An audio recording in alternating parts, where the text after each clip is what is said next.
Hit it. All right. Welcome back, everyone, to part three of our little dissemination of church history. We thank you all for coming, and anyone who's watching, we thank you for your attendance. This one is going to be covering the period from 1648 to the present. That's quite a long period of time, and a lot of stuff happens over that course of history. With this specific presentation, there's going to be a lot more ideas, a little bit less history, so put on your thinking caps, because it's about to get a little bit of a maze. We're going to trust in our ability to present it in a way that is actually more understandable than it was researching it. So enjoy. Yeah. For people that are here, there is tea and decaf coffee, creamer, some nuts. There's stuff over there.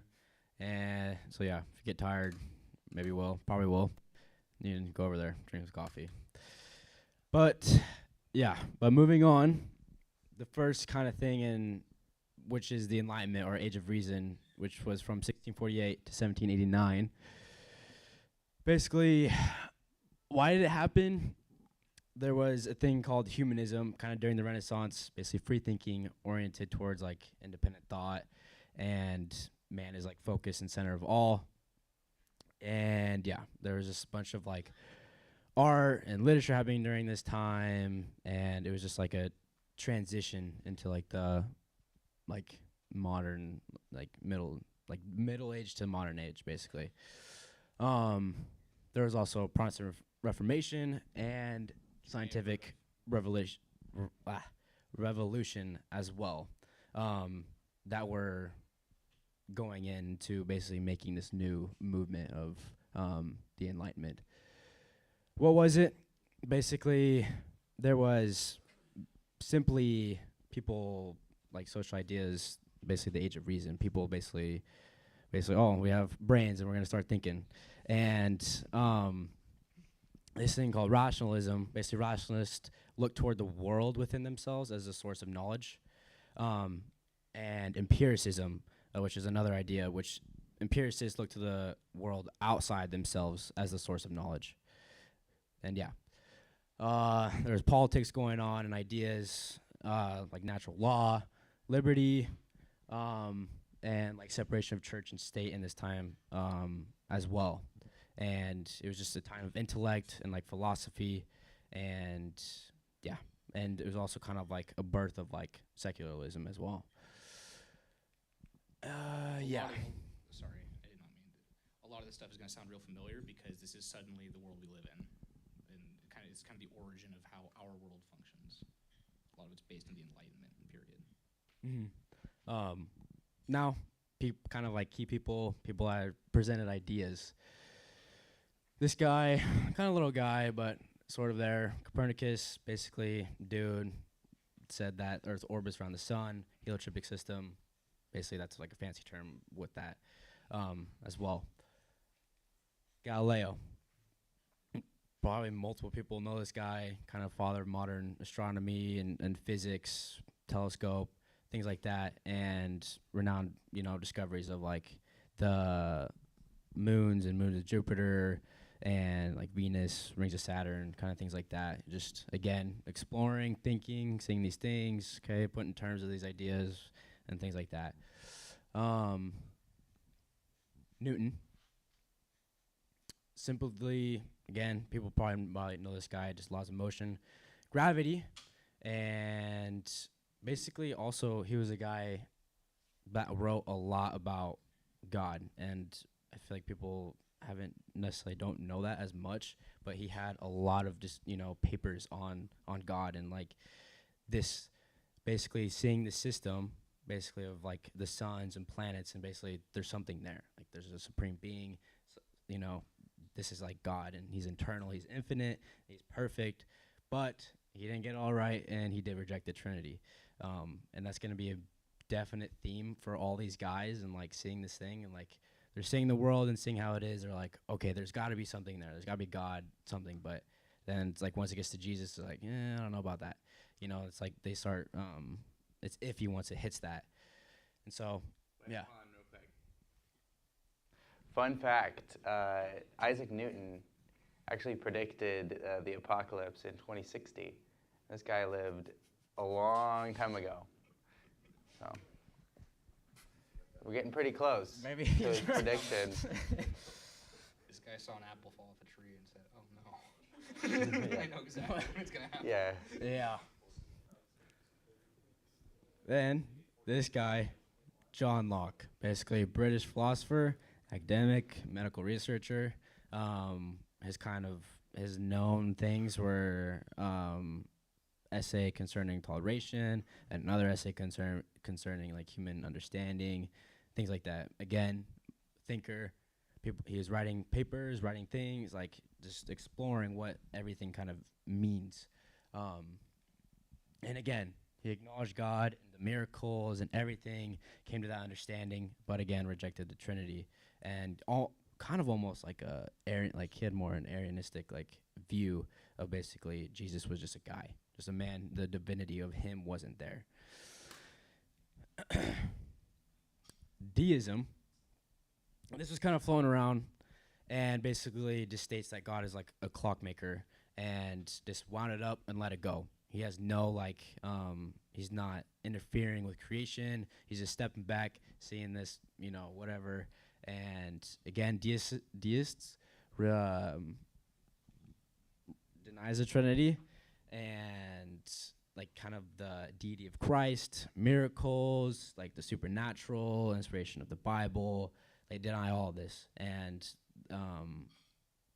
there's basically pictures of God as like uncaring and uninvolved in everything, in man and what we do. Voltaire, this guy, big deist, and he was not. When I was researching this guy, he is just not a good guy. I'm sorry. He said some terrible things. Like he said that the Bible, that is what fools have written, oh my gosh, what is this word? No, imbecile. Yeah, what imbeciles command, what rogues teach, and young children are made to learn by heart. And he just had his whole life dedicated to like hating Christianity and writing that whoever they say, they're idiots. These are idiots that follow this. Like this doesn't make any sense and things like that. And he was a deist, like a strong deist. That's what he was. And yeah, he had doubt, a lot of doubt about God and who he is, and rejected again the miracles recorded in the Bible, and things like that. He wrote and some kind like, of oh, sorry, good. He wrote, I was going to throw in the point, if you weren't going to make it, he wrote some like 10,000 letters. Yeah. Just letters. He wrote books too, but 10,000 letters just mostly about hating God and hating organized religion and whatnot. Mm-hmm. French Revolution era.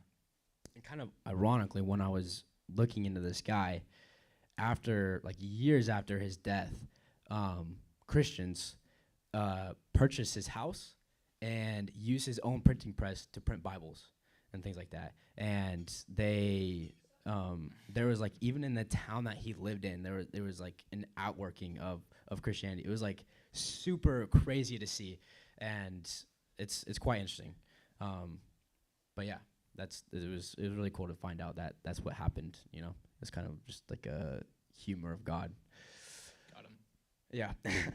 And another guy, Pascal.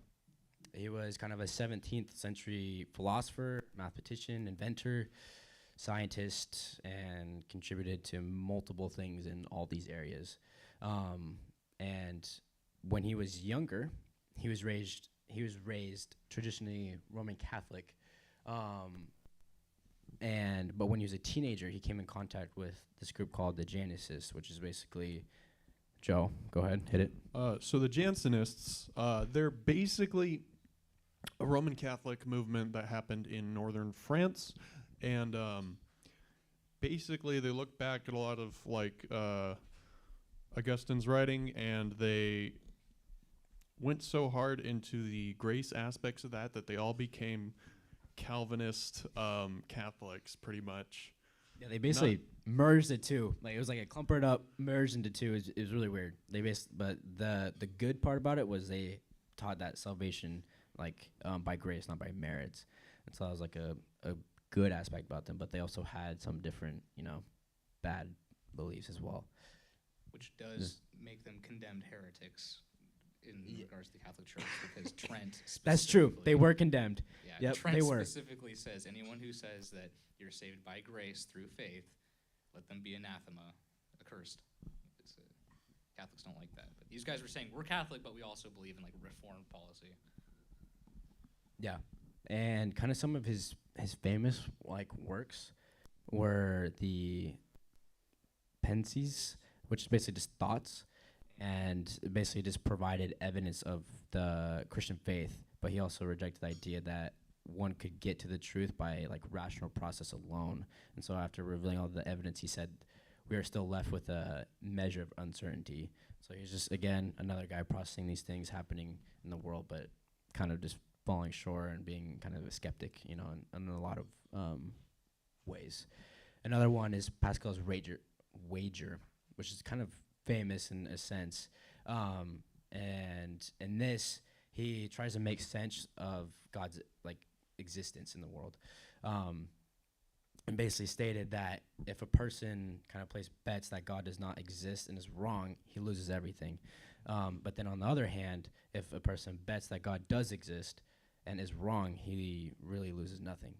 And Pascal also points out that there is no middle ground. Everyone kind of is this side or this side. It's not like lukewarm type of thing. Yeah. Providence for letters. There was 18 in all, and basically defending the Jansenists, which we just talked about earlier, and attacking the Jesuits. Do you want to explain Jesuits a little bit? Jesuits, so we went over Jesuits a little bit. Well, the main section was in last class. But Jesuits, basically, they're the Catholic super soldiers. They're just real devout Catholics who are really focused on serving the Pope and being Catholic. And Jesuit, it's like the Society of Jesus. And, yeah. I need to keep this on. They like missionary work a lot. Like they went over to China, for example. They did, yeah. They're one of the people, in that series when people were going out to China trying to evangelize. There was a major group of Jesuits in there as well. But with the letters, they were very controversial on the tone, and he used wit and sarcasm and humor in his writings, which is cool to see. But none of these were common in French theological discourse at the time, and the letters were actually very well received. But ultimately, the Jansenists were again condemned by the papacy and all but eradicated in France. Yep. But this guy, Zinzendorf, basically another guy, another thinker, character in this time. In 1727, Zinzendorf was guiding a spirit of Herrnhut. And 10 years later, he received formal ordination in the reorganized Moravian Church. And the Moravians became the first large Protestant missionary force, basically in history in that time. It was big. And then in 1732, the first of the Moravian missionaries kind of set forth on their way to St. Thomas.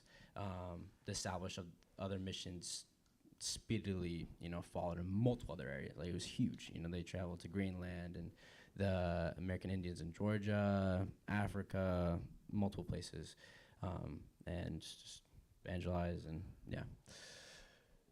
Which was unique for Protestants, because Protestants weren't really doing missions at that point in time, but they were all about making disciples and sending people into every nation. They read Matthew 28, and they took it seriously, and they were going all over the place.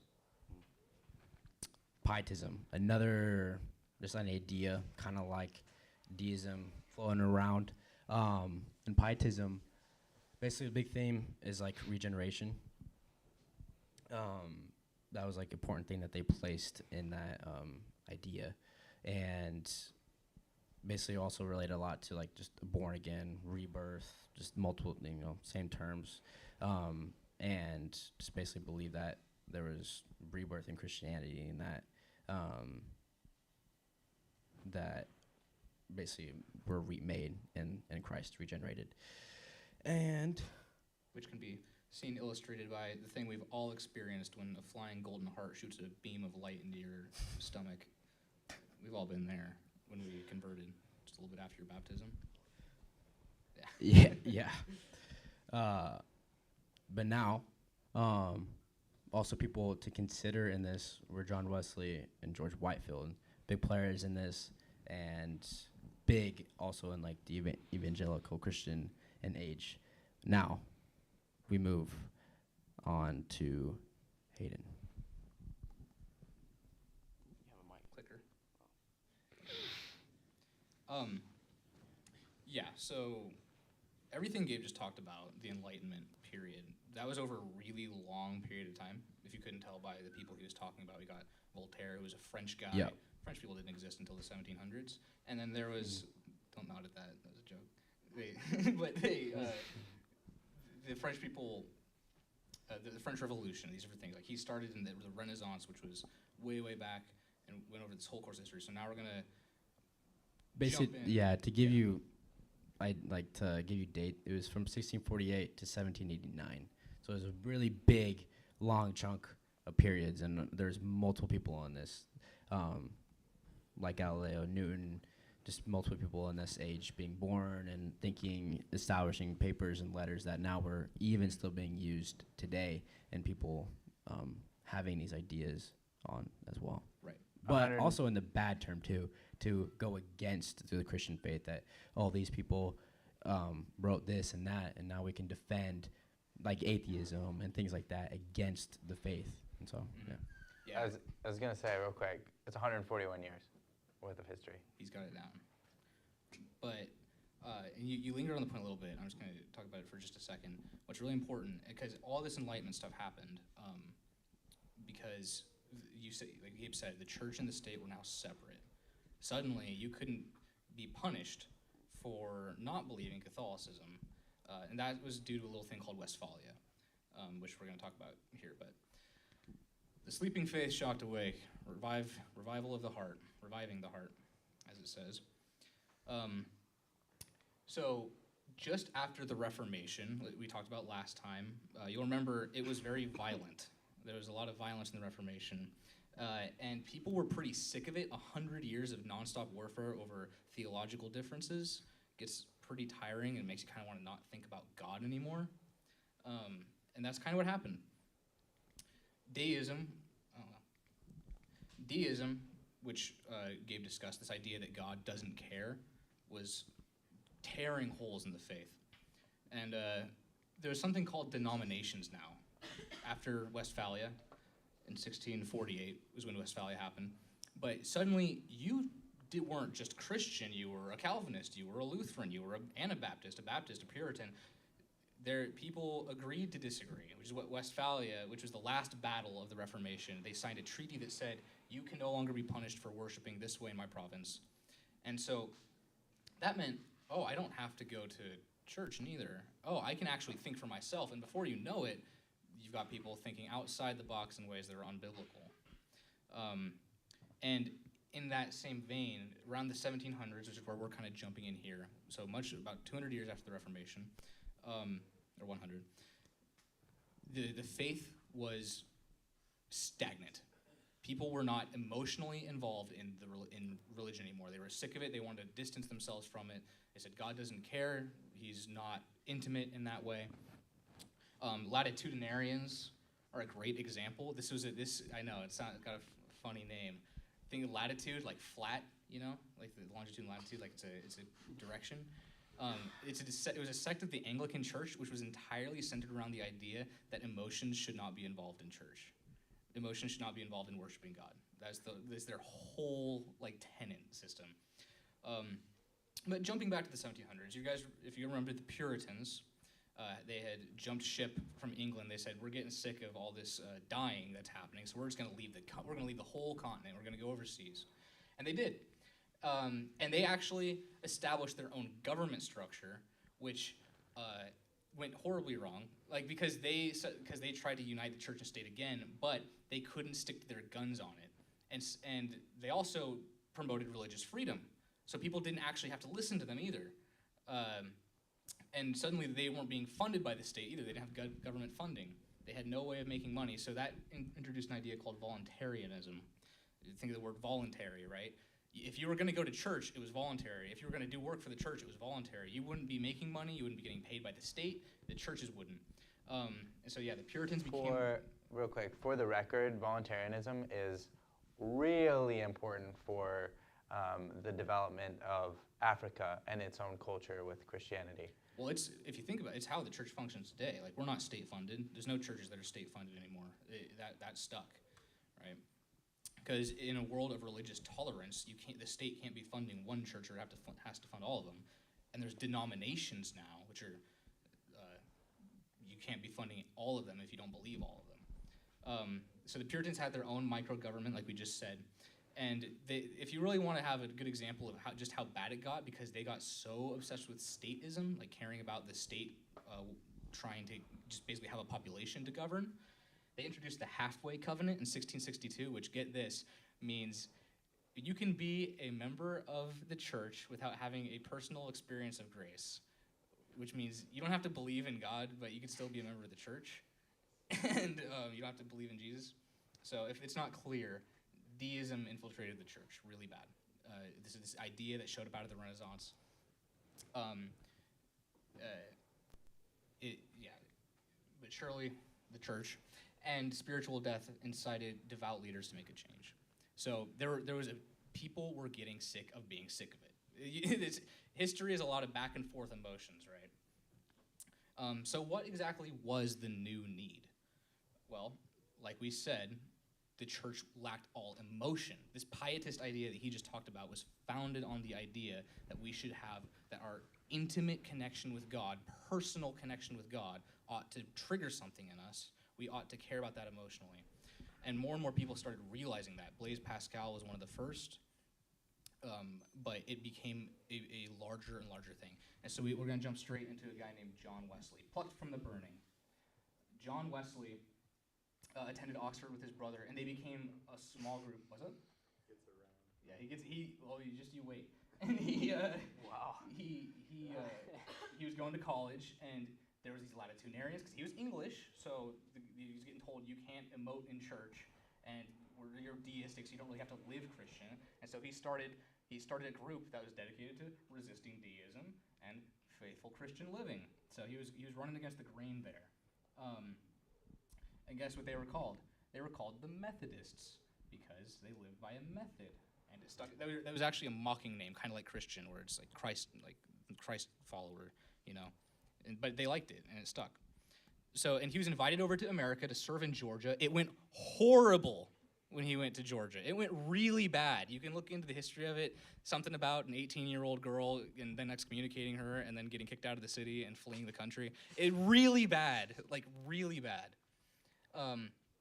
It turns out enforcing rigorism on a post-Puritan, we're using big words, but like telling people you have to live a certain way when they just got out of you have to live a certain way, they're not going to like it. He was just horribly offended by everyone around him.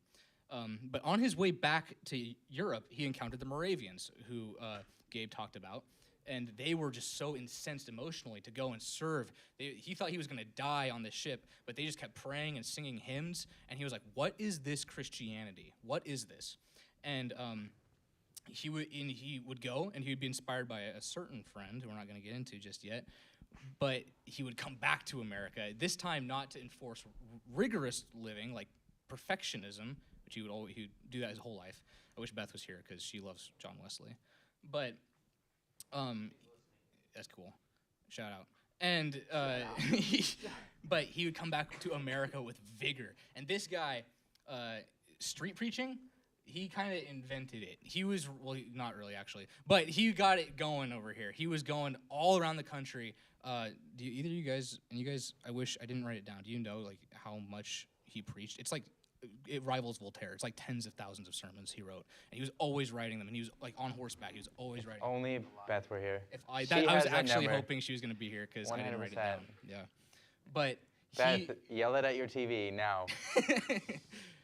But he She says, "I do love Wesley." That's there what she you go. said on We the got chat. that. Yeah, he would never stop. And Beth, how many is it? or wait, yeah, we'll get an answer from her. So it seems like it's over 40,000 sermons. Okay, so he trumped from Voltaire 1730s until his death in 1791. Yeah. Voltaire spent his life writing against God. John Wesley spent his life living for God, and he crunched that out. His wife actually left him because she couldn't stand. It's not that she couldn't stand it. It was just too hard for her. Like, this was his life, and he was just always on the move. He did teach Christian perfectionism, which it's the thing about the name perfectionism. He taught that Christians are able to become perfect, and if we live right enough. He wasn't Arminian. Well, even to emphasize the 40,000, he would go out and preach like 4 to 5 times a day. He's hammering it out. Like, we're not talking short sermons. No, like we're talking fire and brimstone sermons. Oh my gosh! Yeah, another thing was he on horseback rode 250,000 miles, dude. Preached this going. He's wild. Yep. He's a wild guy. He is the man who gets around. And he would establish the first Methodist societies because he got hundreds of thousands of followers. This way before that was tracked, but he got hundreds of thousands of followers, and they wanted to start their own circles about doing this thing, about living this way. And he tried really hard to keep it a part of the Anglican denomination. If you'll remember, that's the Church of England. He tried really hard to keep it like, no, we're part of the Church of England. No, we're part of the Church of England. And then there came a conference in 1773 when they needed to elect a new bishop, but they didn't have an officiating officer from the church. And he was like, we're our own denomination. So he just put 2 people in office, and that was that. And now we have the Methodists who are still around, and not looking good, but they're still around. We got an answer from Beth. She says a lot. There you go. So that's the number, a lot. Wake up or be saved, or perish. That certain friend we were talking about. 1740 to 1769, New England. To 41, the Great Revivalist. So we're talking about the Great Revival. The Great Awakening is what it's called. This guy, George Whitefield, the Great Awakening is a period in American history, American and European history, where suddenly people were sick of the deism and they jumped in and started reviving. Like John Wesley going out, and he was a big player in that, going out and preaching in the streets and telling people you need to believe, have a personal, intimate understanding of your relationship with God. You need to know that you were saved or you will perish in hell. Like fire and brimstone, that's where these guys invented it. But the whole thing actually started with little guys. It started in, I believe it was, let me pull this up real quick. It was... By the way, awakenings are really important for the history of the church. Like fighting against all the nonsense. It just happens over and over and over and over again. Yeah. From this point on. It's all about, and yeah, people really liked this period of history. But George Whitefield was the big guy to come up, and he was also in New England. He predates Wesley, but he was a friend of Wesley. He was a part of the Methodist group in college, but he got real sick of it real fast, the way the church was looking, and he just went out and started preaching to coal miners. He threw his hands in the air and started preaching to people in the street, and got kicked out because you weren't allowed to do that back then. You weren't allowed to preach without being authorized. But it stuck, and he was a notoriously great orator. You might notice in that picture, he has a lazy eye. I didn't notice that until I was looking for portraits of him, and it turns out that actually helped with his preaching because people thought he was always looking at them. It's a statistical fact, but he's known for being an incredible orator, speaker. And he was in New England for 1 month, and in that time period, by the time he left, the Great Awakening was booming because he walked all the way from Georgia all the way up to New York, and that became a kind of a hallmark of the Great Awakening was the touring preacher who just get invited to locations to speak. That kind of exists today, where we invite a guest speaker or things, somebody who's just real on fire or whatnot. But he would never stay anywhere long. He would go all over the world, as a matter of fact. And one of his boys, Johnny Edwards, was he would preach a sermon, a fire and brimstone sermon that would permanently damage his career. But because it was so violently like you're going to hell. But that's kind of sick in my opinion. I think there should be more of that. Something about life being rotting floorboards with hellfire underneath them. Jesus being the only way to get through. Sorry, kind of like a side fact. When he was like in Georgia and went up to New York, seems like he had multiple people gathering, like 25,000 in like Boston, 12,000 in Philadelphia, 8,000 in New York. In this 15 months or like how long he was in like America, seems like a quarter of the country heard him preach. And so this guy, another, like John Wesley, just big. Like a lot of people hearing him. This guy's preaching. This guy's moving quick. He's, again, great revivalist. He's talking about George Whitefield, by the way. Yeah. So with all this revival and all this preaching outside the church, the question got asked again: what's the state got to do with it? And out of New England again, a lot of this stuff comes out of New England. Came the New Lights. It was first used by Edwards, the guy who preached the hellfire sermon that ruined his career. And it was to describe the work of God in the revivalists. Like, they have a new light. They're not just, their main call was to bring truly converted Christians into the church. And as a matter of fact, it was only for truly converted Christians, which is a crazy concept, isn't it? That the church should consist of Christians. But they began to separate from parishes, from established churches, and just make small communities, Bible studies. They lived lives independent of the Orthodox Church. And one of these guys was named Isaac Backus. He was the first Baptist. So y'all got to pay your respects. He would set himself against the union of church and state. People had been talking about the church and state. It had been up in the air. He was like, nope, church and state got to be different.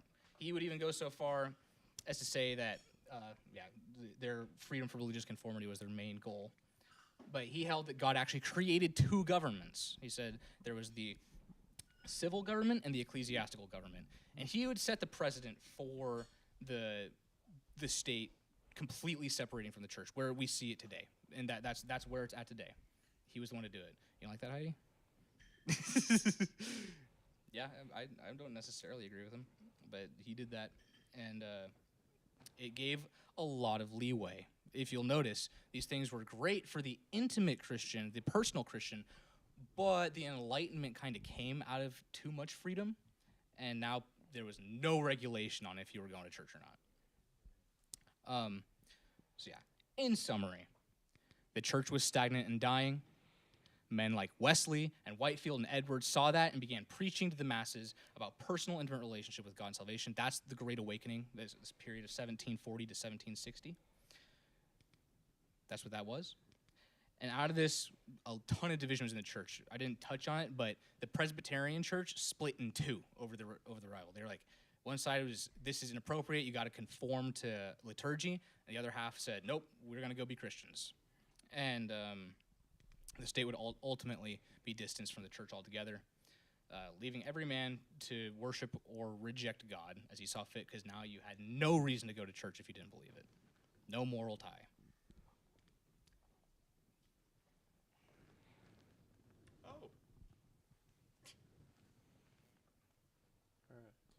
Alrighty. So we've been talking about Protestants, but we got to know what's up with the Catholics. They're always up to something. They've been around for a long time. They kind of still do stuff sometimes. Wrong way. All right. Right way. So, remaining Catholic in the age of progress. What's going on? There's a new order to things. So plot twist, this isn't just about Catholics, it's also about the Revolutionary War and the Revolution in France. So these Enlightenment ideals start kicking around, and that gets people thinking like, hey, maybe we don't have to live this old way where we're just sitting under this absolutist monarch or under this government. We can kind of form our own government, do our own thing, have all this liberty and freedom, America and democracy. The people can choose for themselves. All those ideas were things that came out of the Enlightenment and out of the kind of age of revolutions. They well, yeah. So those were all things that came out of the age of revolutions. They were also things that the Catholics didn't like. Basically, the Catholic Church, they have a high centralized power, and when you start preaching like, hey, everyone should, the power of the mob, that's great. When you hold to, hey, only the specific clergy can decide, what Scripture says, how it should be interpreted, how the church should interpret that. When you hold all that control in your, class of the clergy, Catholic Church doesn't really like that. Freedom of religion was also a big thing around this time. Catholics don't like that. Everyone should just be Catholic, as far as they're concerned.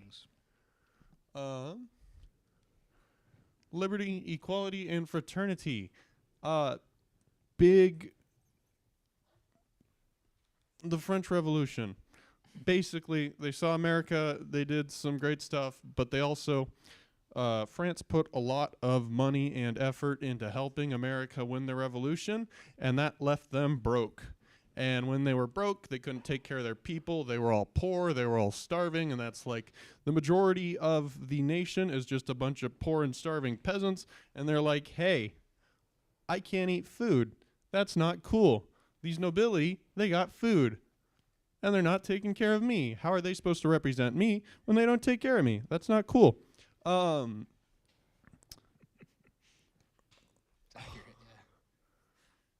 So basically, there was the Estates General. That was the gathering of the estates, which were the people, basically the general population, which is like 80% of France. That's 1/3. There was the nobility, which was another third, and there was the clergy, which was another third. And basically, the nobility and the clergy had a lot of privilege, being a very concentrated power, and the people, which was the majority of the population, didn't have that much power, and they're like, hey, we're a lot of people. We should get a little bit more representation. That would be real cool. And France was like, no. And so they're like, all right, we're also most of the population. We're going to break away and do our own thing, and it's going to get enforced because, hey, turns out we're everybody, and mobs are a big thing. You can do a lot of stuff. They stormed the Bastille.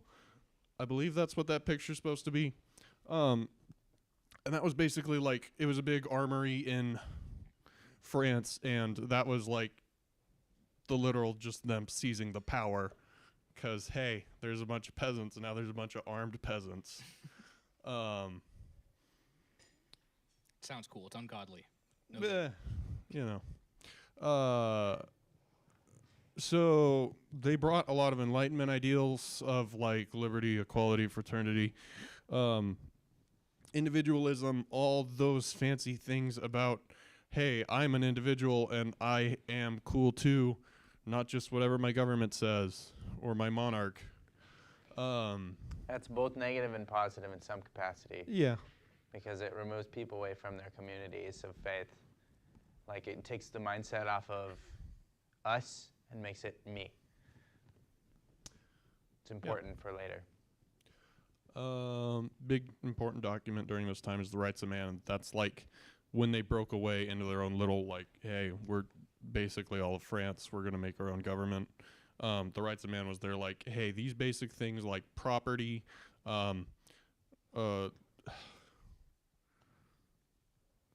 basic, like, property, liberty, equality, like, these are all the basic Enlightenment ideals we think are standard stuff. These are the rights of man, and we should have these enforced by our new government.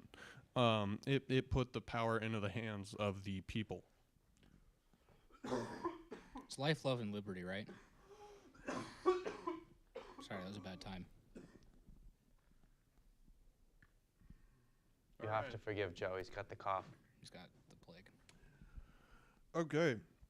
It's I'm gonna life, take some water real quick. Someone list some fun facts. I believe it's life, It's love, and yeah, liberty. it's life, liberty, and the pursuit of happiness. Oh, I was close. Famous. That's like pretty much everybody knows that. Probably they don't put it to rights of man, but they know like that statement. Yeah, they were all this. You can see the clear slope of suddenly there's no moral tie to the church. The church has no power to enforce morality, and before you know it, everybody starts consuming themselves, and it gets pretty crazy. Joe's going to talk about it, but it gets pretty crazy. Yeah. Oh, hey. Last bullet point. But that's talking about that. The cult of reason. Speaking of So crazy. basically, they got really hyped on these new Enlightenment ideals. They were really hyped about the new Enlightenment ideals. They tried to reform the church under them. They're like, hey, we're the people, we're the mob, clergy. You're also a big group that's been oppressing us for the last however long. So either you're going to follow these new ideals and you are going to conform to the revolution and enforce the revolution, or you can go into exile because we don't like you and we don't want to have you.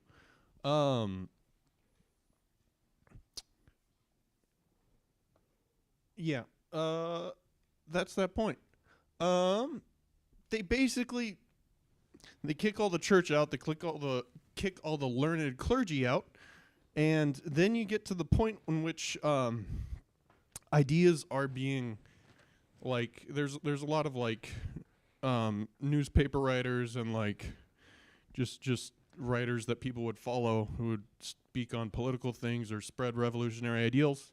A lot of them enforced basically they reinvented paganism. They got so into like we should literally just worship liberty. We should worship freedom. We should worship truth. We should worship nature, reason, just ideals that they make literally into gods in the old fashion of paganism. And yeah, this like they literally have like they take a girl as an actress and like, hey, you're gonna go sit on the altar in the Notre Dame Cathedral and you're gonna be the goddess of liberty. And that's just, everyone's like, yep, this is revolution time, let's go. This quickly became like the worst case scenario, and like Catholics are like, all right, people like liberty, this is what that devolves into. So that helped reinforce the Catholic, I don't like this new age and what those hooligan teenagers are doing. I'm going to keep doing what I've been doing and cut out all new ideas. Which really makes you raise some eyebrows about the Statue of Liberty. It's no good. Yeah, also kind of like a side thing for a cult of reason. They had a very like atheistic belief system to kind of give you an idea of what it was also kind of like as well. Yeah, they were very atheistic. At one point, they even tried to cut out the calendar, and because the calendar, hey, is based around the birth of Christ. They cut out the calendar, made their own one, and like just were like, hey, let's cut all God out of this unless we're deistic, and that's kind of okay because What'd they base Deism. the calendar year on? I don't remember. Okay, a bunch of crazies.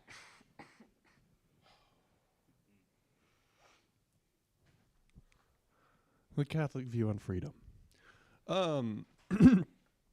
As I mentioned earlier, the Catholic was against freedom and all the liberty and all the movement. They just liked being Catholic, and they thought everyone should be Catholic. Like, if you have religious freedom, you got to expand that everywhere. And where do you stand with that if you believe your church is the one universal truth and the one church from God and everyone else is a heretic? Their view of freedom was also based like freedom is found in the church after, like, freedom from sin, after coming to Christ and getting your sin based. forgiven. So they're like, any freedom they're talking about there is dumb.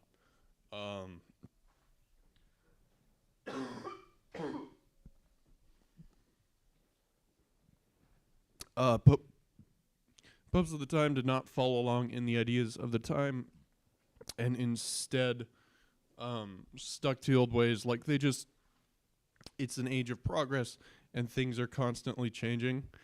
Thank you. Things are constantly changing, but they are sticking just to being Pope and just being Catholic, and not addressing the ideas of the age of progress. They are just letting things be and sticking to where they're at.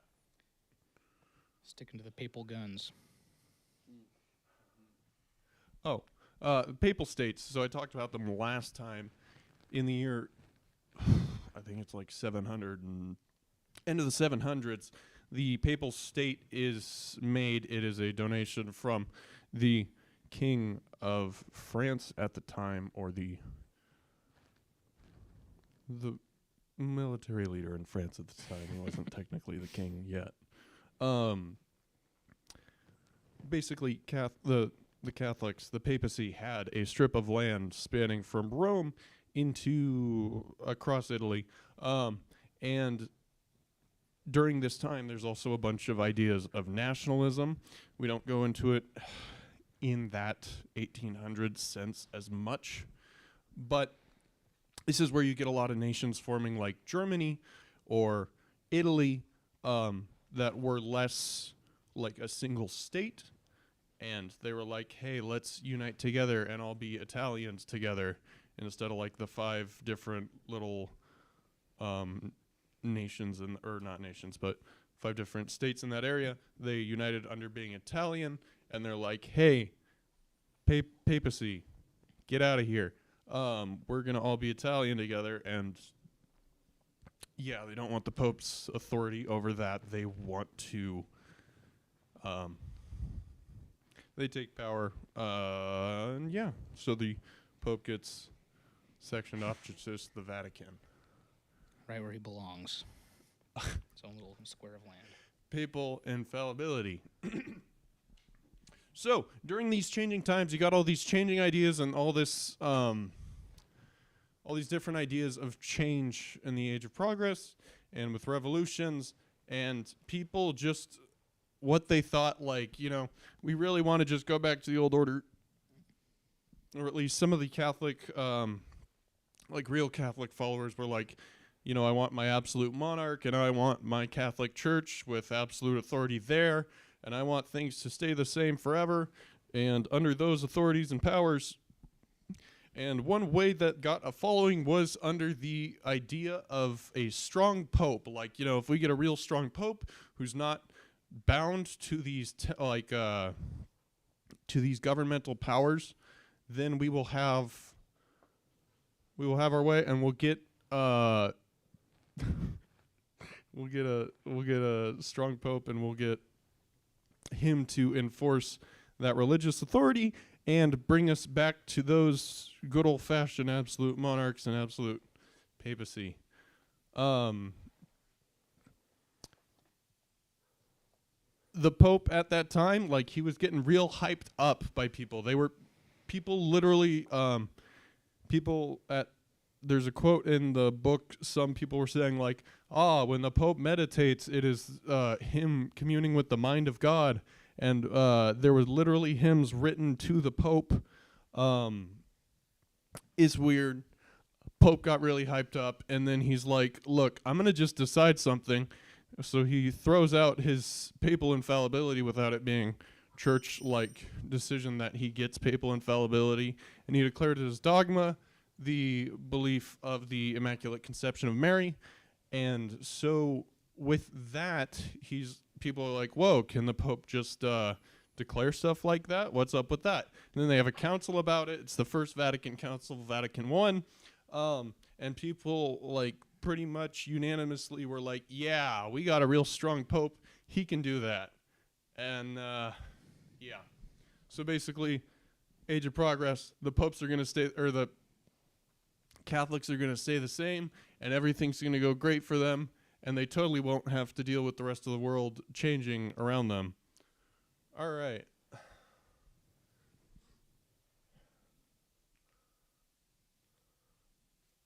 Yeah. Next section. What's up with England? The Clapham community. So the Clapham community was a small community in England that was based around some very influential members in the English government. They were like governors of colonies or like members of parliament.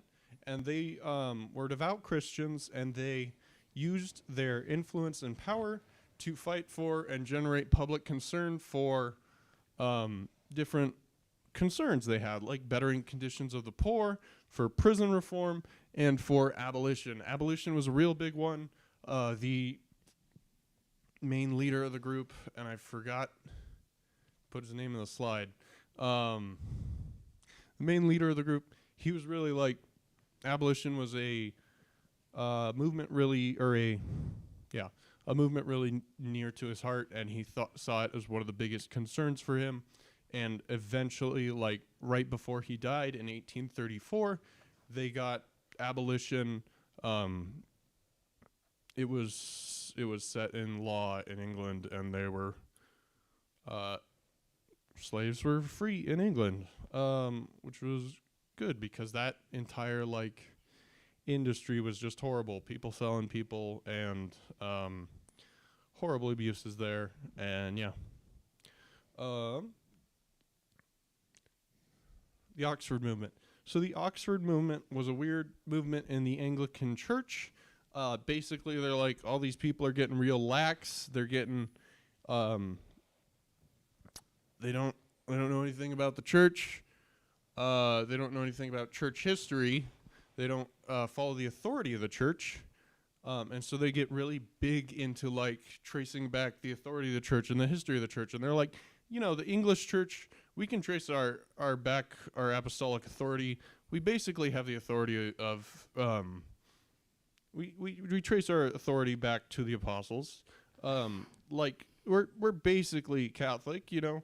They get to a point in which they can read the like points of faith of the Anglican Church in a Catholic like accepting way, almost. And we're like, you know, we're pretty much we should be one church with the Catholics. They start trying to almost reconcile, or like, you know, we're not so different, you and I, Anglicans and Catholics. And this gets to the point where they start spreading tracts.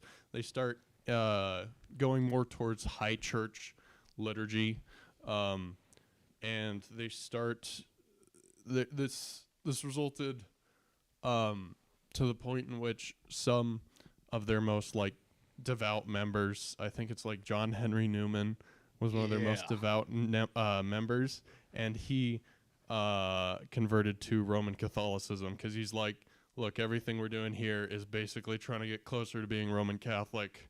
I'm going to just go be a Roman Catholic. Might as well just pull the trigger. Yeah. So he does that. And, yeah, that's the Oxford movement. It's really sad because John Henry Newman's a great writer. He's worth checking out. Died a heretic. All right. Hold on to your butts. The Lamb's Bounty, talking about missionary movements. So we talked about the Moravians a little bit. Now we're flying.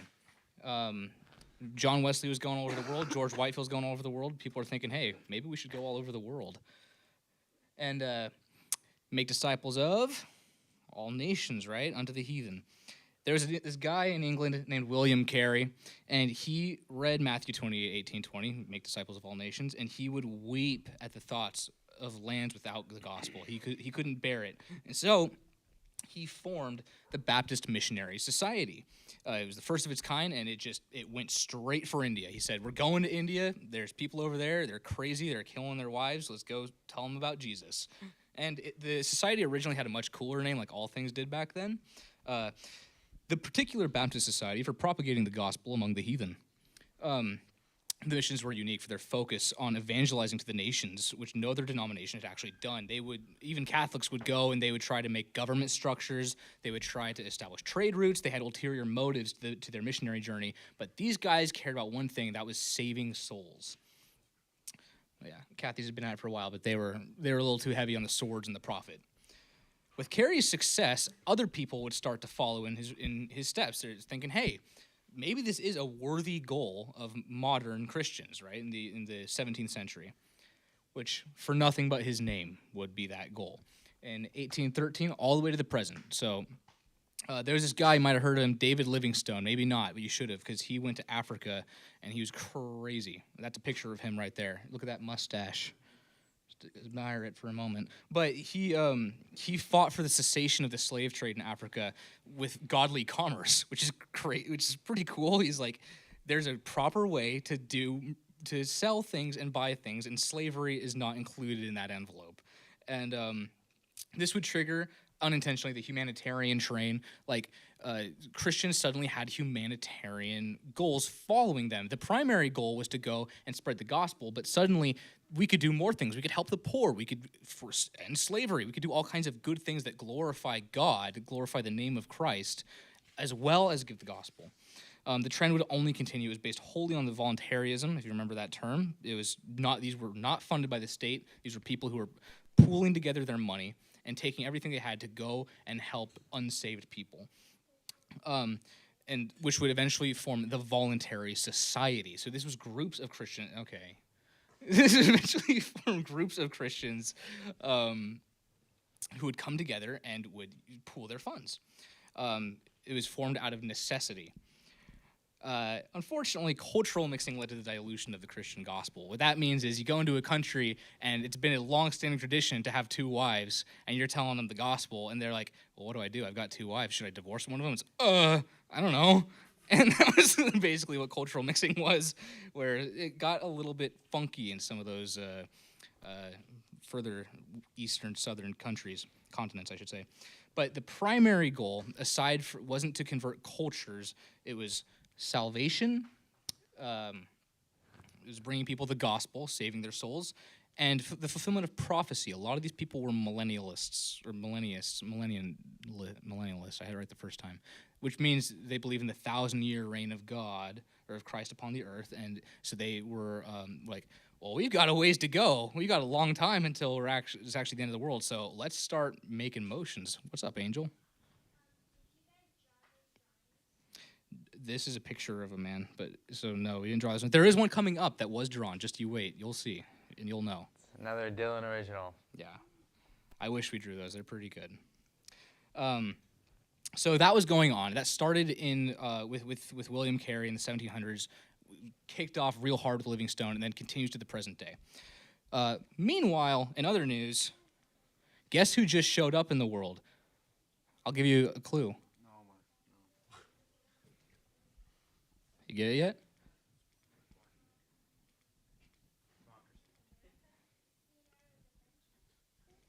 Can I get some guesses? Donald Trump. Hey, there you go. Donald Trump was on the scene. Said Donald Trump. And from 1763 to 1858, America was now a country. Obviously, 1776, but America was a thing. And if you aren't aware, America kind of really takes pride in its Christian heritage, even if that's not necessarily the case.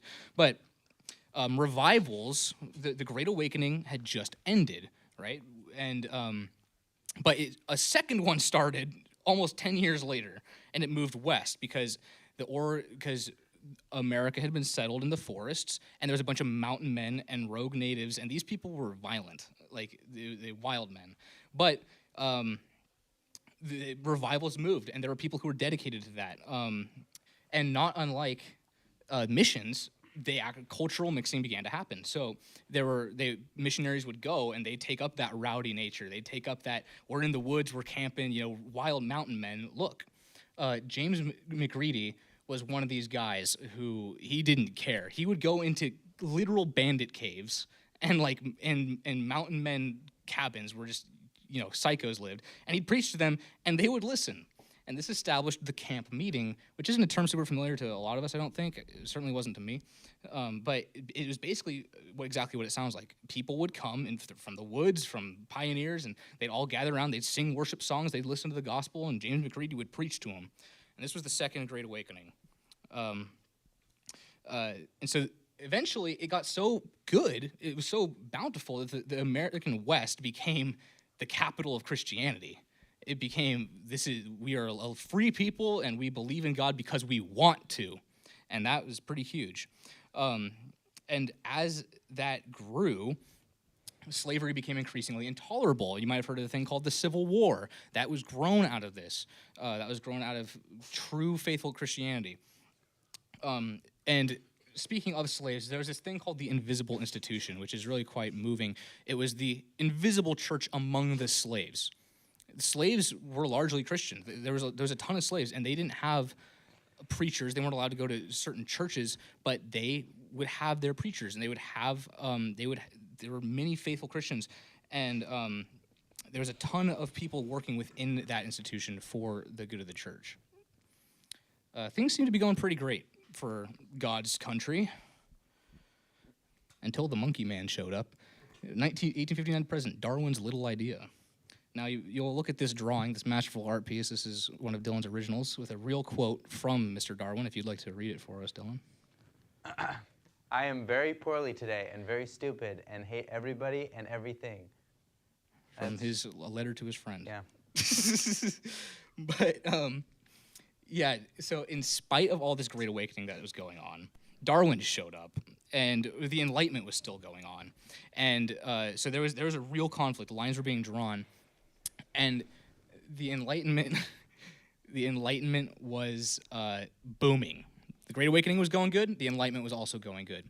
And Darwin's On the Origin of Species, which is his first book detailing the theory of evolution, abiogenesis, made some waves when it came out, if you're not familiar with who this guy's name. So now Christianity had to defend itself on trial, not against the philosophical ideas of deism or a variety of other philosophies, but now there's people who are saying, we have evidence that God doesn't exist. Tangible evidence. What are you going to say about that? So this is a whole new area for the church. So we didn't get too deep into it, but one of the ideas that came out of the Enlightenment, empiricism, which Gabe mentioned, it is the kind of like, there was rationalism and empiricism. Rationalism more focused on, if something makes sense, if we can get to it logically, then you know what, that's a good idea. We can live by that. Empiricism is look, if I can't see it in front of me, if I can't be shown it by empirical evidence, then I don't believe it. Yes. That's where you get a lot of people going towards deism because, I can't see everything in Scripture being 100% true, but, this thing had to get here somewhere. There has to have been a God at some point. So that's why they get that clockwork God that set it up, and then he ain't here because I ain't see him.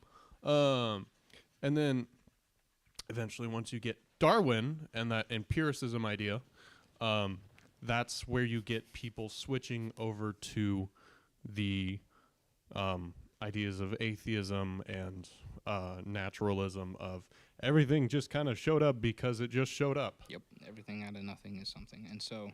And real quick, here you get the building blocks of a giant weapon against Christianity. Yeah. There's more ideas that compound onto this that you see why the American West is falling apart. Dylan's going to say some things about that. Yes, there's a lot. And so yeah, Christianity now had to defend itself against a brand new foe, which was a thing that's been going on for a while, first Catholicism and heresies and all these different things. But biblical criticism exploded into existence, which isn't what you'd think. Not exactly, except sometimes. But the point of biblical criticism wasn't to destroy the Bible and pick it apart. It was to exegete it, which if you aren't familiar with that word, is to read it in its proper context. Well, whoa, we've been reading this holy book. Why don't we actually study it, its history? We study why these books were written, and that it was actually with the intent of properly understanding the Scripture to defend against these new ideas of enlightenment and atheism and all these different things. The goals can be divided into two basic categories. You had low criticism, low biblical criticism, which means to find and translate the most accurate text. That's why we have a variety of translations, is because people set out to actually try and accurately translate the Bible as much as possible. And then you had high criticism, which, like we just talked about, was to exegete it and find the original context so we can understand it to its fullest extent. It's a good thing, except for when the liberals showed up, and honestly, they've always been around. But they showed up and they kind of made a mess of everything. Like the subtitle says, liberal theology has already existed forever. It's the hallmarks of liberal theology, which we're all familiar with liberals, is the exaltation of man and reason and rationale over deity, the rejection of spiritual authority or basis, so they don't care about the scripture, dependence on modern thought, constantly changing, and they like to synergize that with Christian experience.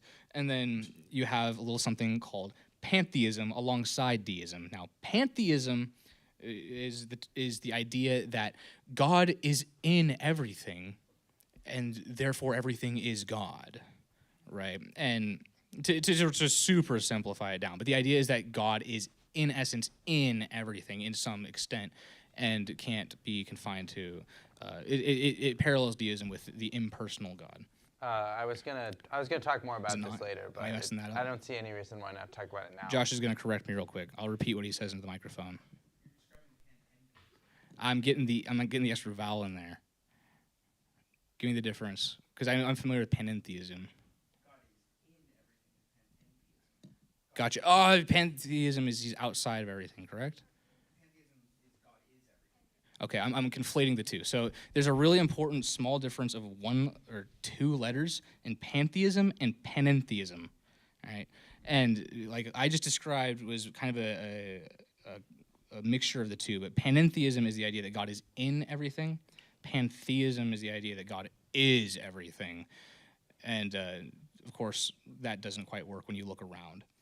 But hold on real quick. I was going to talk about this later, but I don't see why I can't talk about it now. Okay, shoot. The liberals also had the idea of all religions kind of have the same spiritual meaning. Like, you know, there's like no real distinction between them. There's no like real meaning difference. Like you can find whatever and wherever, and they all have the same value. Like every value, they all value the same, which I specifically for you guys wanted to talk about John 14:6. Jesus says, "I am the way and the truth and life. No one comes to the Father but through me," which completely goes against that entire notion, and that is a very important thing to remember when talking to these people who believe that there's all pathways lead to heaven, and all pathways are true, even though they conflict with each other all over the place. Yeah, they reject any biblical authority or spiritual authority. They like to totally pick and choose whatever. Very much become what Hinduism would become and Buddhism would become after Christ. But they came into force. So liberals had always been around, but they came in force in the Enlightenment. They showed up, and they were like, now we've got something to stand on with all these new philosophies showing up, with atheism. They were very happy with the advent of evolutionary theory and biblical criticism, because we just talked about the positives of biblical criticism. It also allowed room for, now we can question the scripture. Even though that wasn't the original intent, now we can look at it in an unrestricted light because the church can't stop us. And so they like to reconcile evolutionary theory and these other philosophical ideals, like Dylan was just kind of talking about, other religions even, with scripture. The same scripture they, of course, gave no authority to in and of itself, so why does it even matter? But there were two real important people to this early idea of liberal theology. And I only point them out because they kind of summarize the two parties that were at work. You had a man named Friedrich Schleiermacher in 1768 to 1834. He argued for a couple terms you might have heard, might not have, the idea of a Christ consciousness, like that's panentheism, I believe. The idea that God is in everything, and then therefore you can unlock your Christ consciousness. You can tap into the deity. Man was hopped off the shrooms. he talked about feeling as the absolute religious authority. Feeling trumps anything else. That's no good. And sin was just an issue of social order. So you can imagine what this guy's family dinners looked like. You have, and then the other guy. So that's a very emotions based, like very hippie sounding liberal theologian. Then you also had Albrecht Ritschl, 1802 to 1889. He argued for the historical moral teacher Jesus, all about we got to get the man Jesus of Nazareth. Salvation was just a means of release from guilt feelings, which I'm sure is a term unfamiliar to most people in this church. That the psychological idea that guilt is just a feeling and it restricts us, and we just need to get rid of the feeling of guilt itself. It's not sourced in anything. There's a lot of modern psychology that relies on that premise. Yeah. And religion is ultimately just a matter of man and nature trying to reconcile values. It has no, just an evolutionary thing. So those are two, and those ideals persist today. You will hear them all the time. Yeah. Liberals continued, unfortunately. Got to keep talking about these people. But liberal theologians would attack the church in the historical timeline under the moniker of New Theology. They call themselves the New Theology, kind of like progressive Christians today. It's almost really parallels, New Theology, progressive Christian. And just to give you an example, in New England in 1880, everything seemed fine. The Second Great Awakening kind of just happened. Everything was looking pretty good, and then 1892, nearly every denomination was warring against heresy in their ranks. Like 12 years later, it was a train wreck because these guys had snuck in and started seeding these ideas about the legitimacy of Scripture and all these different things.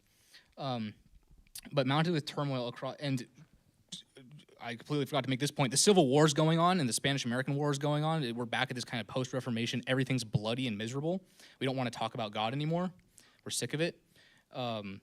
And so it went from, we were just talking about the Great Awakening and how great everything was. It's in the name. And then by 1924, you could be mocked for being a Christian in America. Just 100 years later or so. Like it was almost no time at all with the Enlightenment and with the liberal theology coming in, and due to some other things that happened in that time period, suddenly being a Christian went from being a high ideal, something the nation was proud of, to getting mocked in public for it. And one of those other things that happened in there was, no good. Alrighty. The Industrial Revolution and its consequences. The Industrial Revolution, from farm to factory. During the Industrial Revolution, the term Industrial Revolution refers to the switch in a society from being mainly agrarian focused, or hey, we gotta all make food and crops or we're gonna die, to industry and manufacturing focused, which is, hey, let's make stuff and sell it to people or use it or whatever. So the radical restructuring of society in this Industrial Revolution, specifically, this focuses more on England and America, just because that was like really the first major places to have it go on in the world. Happened to the rest of Europe. Colonies got it slowly, but like nations like China and India would have it much later, as their Industrial Revolution would be much later as they get kind of moved into an industrial society. But mainly here we're going to be focusing on England and America because that's kind of where it started, and that's kind of where it gets into a problem for us people who speak English.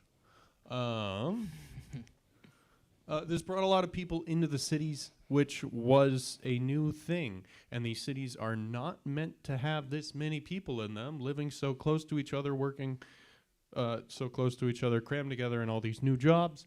And so there's people living like a bunch of people living in an entire family, living in a small room. If that, they might have to share that room with another family. There's cramped, there's rats, there's disease, there's a whole bunch of things. This place was not meant for this many people to be in here. And also, on top of that, the jobs they're flooding into in the industrial world, they don't care about people. They care about money. And this is like, it's part of laissez-faire capitalism. It's the French let it happen capitalism. It's very much focused on just capitalism will regulate itself, and we're just going to see what happens. There wasn't that much government restrictions on capitalism at that point. It was pretty much just like, hey, I'm going to make a bunch of money, and I'm going to do whatever I can do to make a bunch of money. This involves making my workers work like 13-hour days, like 6+ days a week. Children. Child labor. They got children working. You know, their little hands can reach a lot of places, and turns out they like to put them to work. They don't have any benefits for workers, and so if you get injured, you're screwed. Like it's just there's no workers' comp, there's no anything to help you out or your family. If you can't work, then they're not going to give you anything, and they're going to send you home, and someone else will come in and take your job. It was a horrible place to be a person. A great place to be a business owner, because, hey, you can do whatever you want, and you can make all the money you want. But it was unregulated, and it just kind of really messed with the common people trying to work the jobs, because that's the way society was going. Next, fun little thing called Marxism. Socialism was a theory condemning the private concentration of wealth and instead called for the public or worker ownership of a business. So, hey, Mr. Moneybags over there, the monopoly man, literally in the time monopoly being like, hey, I own all the coal businesses, so everyone has to buy things from me. Monopolies, that was a big problem at the time, but we're not really getting into that because that's just economic stuff, and we're talking about the church and the peoples. But anyways, Mr. Monopoly Man, he owns all the wealth. Really, what if we took all his wealth and instead we, as the people, owned all the wealth? Hey, then maybe we wouldn't be, dying. That'd be pretty cool. So that was the basic idea of socialism. Now, when you get to Marxism, that is all right, we're going to do this. That sounds great. We're going to do it by violent revolution, because it ain't going to happen with us just doing what we're doing. So we, the working people, is it the proletariat or the bourgeoisie? Proletariat. The bourgeoisie or the bougie people. So Yeah. proletariat, that's the common man. So the proletariat. So we're the people. We need to rise up. We need to have a violent revolution, and then we will be free from these chains. We will be able to get all the power. Anyways, so yeah, they just that was his big thing. His work with Friedrich Engels, the Communist Manifesto, became largely popular, and it was basically focusing on that point, like, hey, we need to rise up because this ain't getting better with us doing nothing. And that's why Marx got real popular, because people were real upset and they thought things sucked. So they're like, hey, let's get violent and then things will change. Marx also taught that, like, basically everything about a human's worth came down to their occupation. Which is funny for someone who tried to abolish the idea of occupations, but that's one of the central dogmas of communism. Yeah. All right. And the Christian response. So the Christian response came out in 4 main ways. They could work to change laissez-faire capitalism in the name of Christian principles, like, hey, maybe having an entire society based around competition isn't quite what the Lord wants. So they have people working to, spread different preachings and different teachings on, like, hey, this isn't the way we should be doing this. This isn't quite Christian principles. They established Christian institutions to help out the poor and the homeless, and the powerless. But just like one of the big ones that comes up is William Booth's Salvation Army. They were literally organizing like military he was so focused on just the horrors of the poor people, and like, you know, there's this many poor people in England. This is horrible. These people are living in these horrible conditions. They're starving. They have to work this horrible way. We need to help them, and they organized in a military fashion, with him being I think he was the general of them, General Booth, and they organized that way and addressed it in a military fashion. Another way, support the formation of labor unions. Labor unions, they help people, especially in this time. That was the only way. Like, hey, if all our workers get together and say, hey, we're not going to work unless you, like, you know, don't kick us out of a job immediately if we get hurt, or let us work for more than a penny or something like that, because there was no minimum wage. None of this was regulated. They could make you work for whatever they wanted. And so when you don't have any of the power, you don't have any way to influence how they do that unless you become a mob. That's what the French did in the French Revolution. They're like, hey, we're not going to put up with this anymore. And became a mob. And it got them results. Appeal to the state for the importance of workers' conditions. This is another way, especially like working through legislation to say, hey, we need to get this more restrictions on this laissez-faire capitalism because it's a big problem. And then Salvation Army. Talked about it. Social gospel. So the social gospel came up. It was a liberal Protestant movement focused. Basically, it's like, hey, so sin in the individual, we get the gospel into the individual. It's like, hey, you're a sinful person, you get redeemed, neat. What if entire societies made out of, or entire organizations, systems, corporate structures, they're made out of a bunch of sinful people, and so we need to work the gospel through to redeem that whole system. Makes sense. They made sure man was taken care of in this life, not just focusing on his eternal destination, but in his life right now. They often held the risk of reducing the gospel only to social work. Like, if they're so focused on social work, they're not actually focused on the eternal destiny and the salvation side of the issue. Another important thing that I wanted to note is Nancy Pearcey's new book, Toxic War and Masculinity, talks a lot about the Industrial Revolution and how that changed from working in a farm with your family to working small family structures in a building where the parents or dad goes out all day or whoever goes out all day to work. That radically changed the family structure and its kind of effect on just like the modern view of masculinity and gender roles and all that stuff. And it's a good book. It's got a lot of interesting perspective on that and makes cool connections there. 20th century ideologies. All right. Ideologies as idols. There was a historian at this time. He was saying something along the lines of basically all religion's going to die out because we got these new big things that are post-Christians ideas that can replace religion. We got communism, nationalism, and individualism.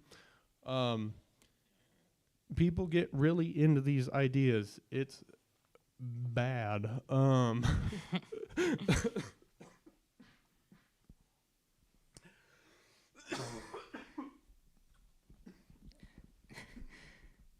Who can name the leader of the Nazist party?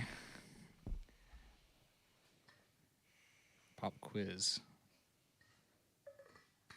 Okay. Well, you all fail. Spoilers. Anyways, so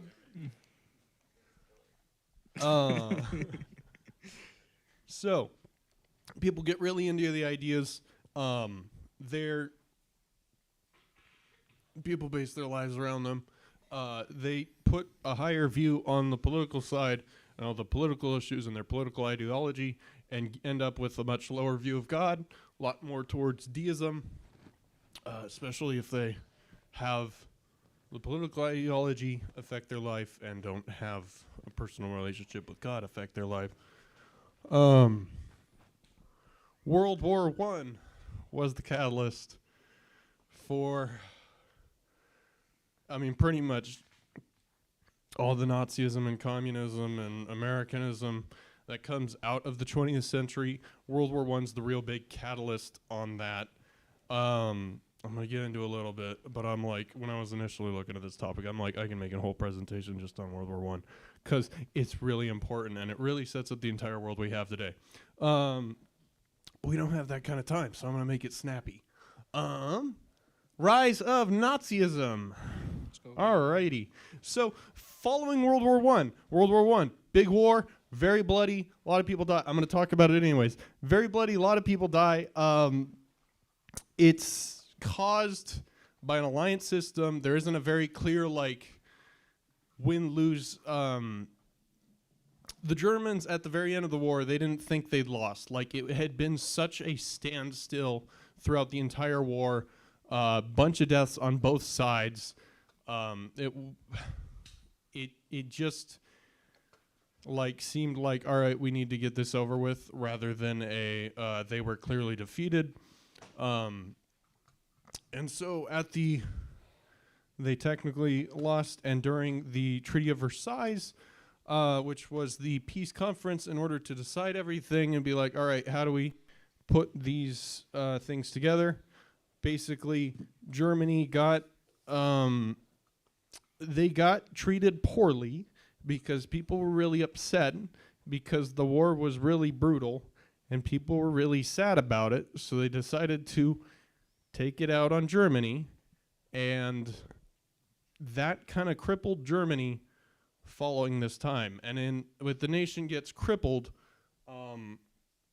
they're gonna have to turn to something, or they're just gonna die.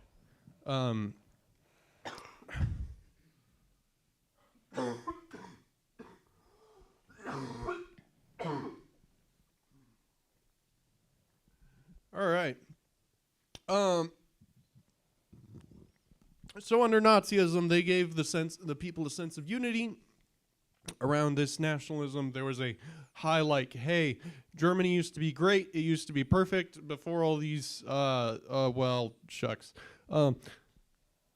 all the Jews showed up, is something they would say. Before the Treaty of Versailles, they were very anti-Semitic.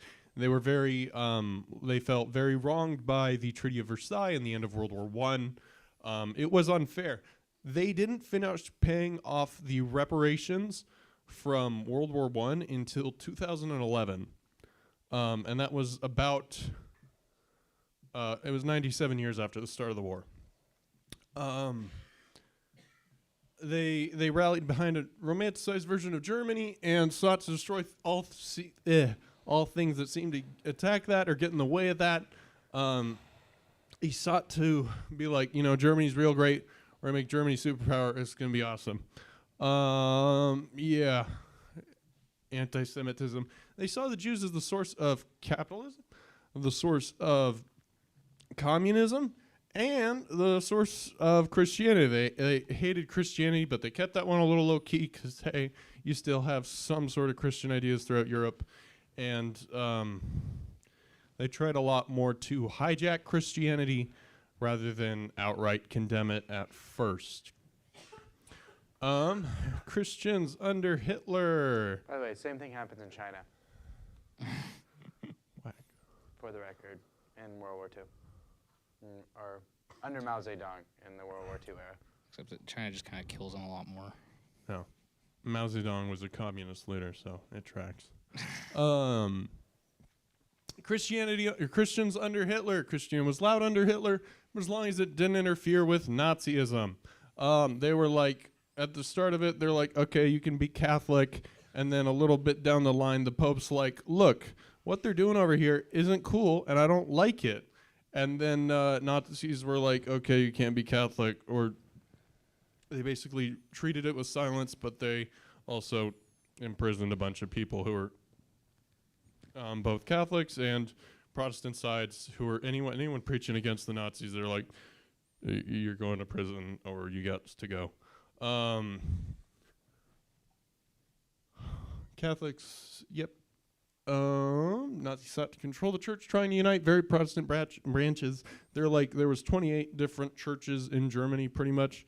And we don't mean individual churches. I mean like branches of Protestantism, pretty much.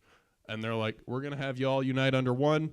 And they were like, we don't like that. That's not cool. We have distinct beliefs. But the Nazis very much treated them that way. I pulled a quote here because it's very much they're trying to hijack Christianity. They put their own leader in charge of the church who was a super Nazi, and he said, National Socialism is the doing of God's will. God's will reveals itself in German blood. True Christianity is represented by the party. Hans Kerl, Nazi Minister of Church Affairs. So that, I don't think that's in the Bible. They only use Christianity when it's like, oh, this is God's will and this is good. All other than that, they pretty much hated God and were atheists. Yeah.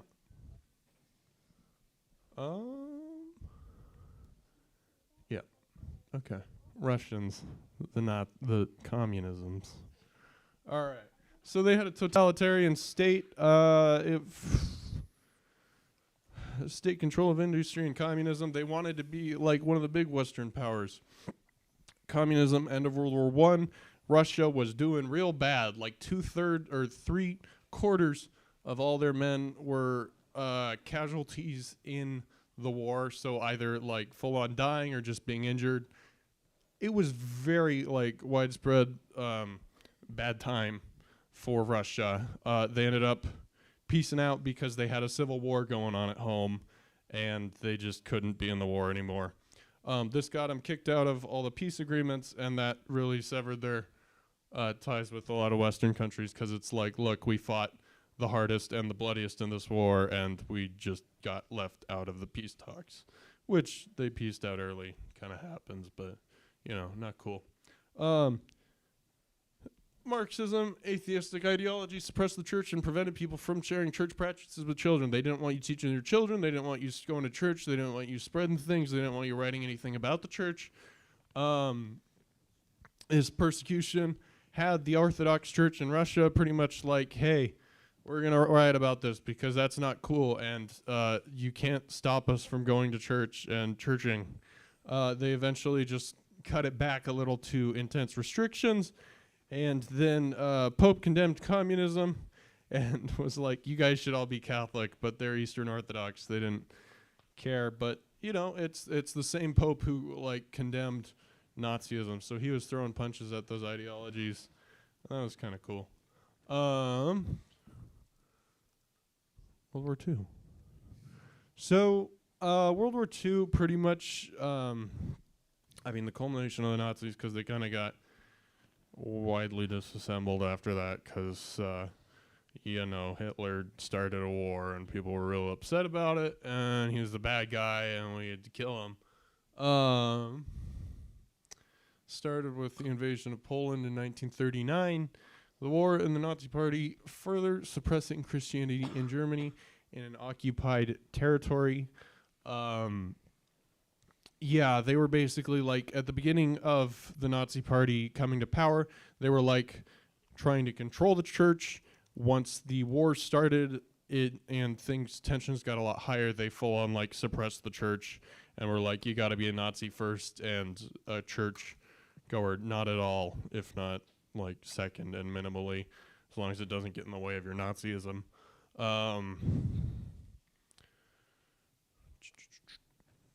Soviets, they actually found value in Christianity when they found out it helps with morale. They're like, okay, at least the Christians make great warriors, so let's let them do church. We'll still control it a lot, but we'll let them do church because it makes them a lot happier, and it makes them have a higher morale in war and in all this stuff. Who'd have think? It turns out when you drive God out of your brutalist nation where people are starving and dying by the millions, people kind of lose hope and don't want to work for you. Yeah, it's crazy how that works. Yeah, so they removed a lot of the restrictions and finally allowed them to keep church in like a bit more publicly, still kind of controlled by the state, but they're like they allowed a lot more. And then the end of the World War II led to the end of Nazism, at least in the nationwide sense. There's still, you got your neo-Nazis and all that fun stuff. But we got communism still continues on in the Soviet Union until the fall of the Soviet Union in 1992, question mark, maybe, I think. Yeah, So, yeah, in the Cold War, that's it's kind of the state of national or international politics continuing on from this point to the early 90s between America and the Allies and NATO and the Soviet Union and Soviet satellites. Yeah. All right. Okay. Here we go. All right. Fundamentalism, basically a reaction of kind of lost biblical teaching and was kind of built on 5 tenets of Christian faith, although there's kind of more as well. The first one is that the biblically is literally true with, it's inerrant, without error, and free from all contradictions. The second one is the virgin birth and deity of Christ. The fundamentalists believe that Jesus was born of the Virgin Mary and conceived by the Holy Spirit, and he was and is the Son of God, fully human, fully divine. Basically believed in grace and human faith in Christ's crucifixion for the sins of mankind. Fourth one, bodily resurrection of Jesus. Just Jesus rose again from the grave. Yeah. The fifth one, basically just the miracles of him and second coming of Christ, basically. So just revelation. They believe in all that as well. And the reasons for this is just because people were, again, just a bunch of people just being crazy, not being, thinking of these things as like true. And so a group of guys basically formed together and wrote this. Like they wrote in 12 volumes, and most of these are in there. And so, yeah. Well, you just heard about all those wars going on, and there wasn't a whole lot of Bible in there, and there wasn't a whole lot of Christianity in there. So people got kind of sick of it. Again, you might notice the theme of that. And suddenly there was a need for, what's this God thing that we've kind of forgotten about and been warping and twisting and neglecting for a couple, decades? When did fundamentalism, when did this kind of start, Gabe? It was like 19th century, like early 19th century into 20th century, basically. It was just like conservative Christians, like I think it was like 5 of them like came together and wrote again 12 volumes, containing articles and essays to defend the fundamental Christian truths. This guy, William Jennings Bryan, basically there was a Christian lawyer and kind of illustrates kind of a change, kind of to give some background. He was the Secretary of State during President Wilson, in that stage, basically. And in that, he just fought, for average American in that time. And then once he resigned, he had a big influence on making the 18th Amendment and passing that, which basically outlawing alcoholic beverages across the country. The Scopes trial, I don't know if people have heard it, but basically it was this teacher teaching about evolution, and it was in Tennessee, I believe, and it was the teacher went against the laws which of teaching evolution in the public school, and he ended up winning. He died shortly after the winning that, but there was a lot of debate against evolution of religion in that trial, which was not necessarily supposed to happen, but it happened, and people were like the press and the Dayton, which was the other lawyer for the guy that was teaching evolution. He was harassing like Brian because he had a Christian background, and there was a lot of like calling out of his religion and mocking him, like the press and things like that. And there was kind of a many like outrage, and again, the theory of evolution was again being weaponized against the faith in this time as well. Pentecostalism. Kind of to give that's basically where it started. And again, people know this as the Pentecostalism, and again, all these things happened. So that was like the first wave was basically in that street. The second wave was a charismatic movement, and the third wave was basically that combined together. And so they were basically believing that they were prophets and that there was healing going on and all of this basically. And a good kind of history of this that's more in depth is what would you like a sermon? It's not a sermon, but it's like a teaching by Justin Peters, and he goes into it pretty good. But it's really prevalent in today. And another person that is going in is Mike Winger into Benny Hinn, also Pentecostalist. There's Kenneth Copeland. There's many people currently. Kenneth Copeland is not the right side of history. He's one of the baddies. Yes, Yeah. yes, Yeah. that's what I'm saying. But it's prevalent today, so What were the I would look into it. What were the what were the central beliefs of charismatics? Like, what did they believe? Basically, in healing and stuff like that. Basically, by the baptism of like the Spirit is. Yeah. But yeah. And okay, there we go. Again, in this time, the 20th century, there were many denominations, like at least 200 alone in the U.S.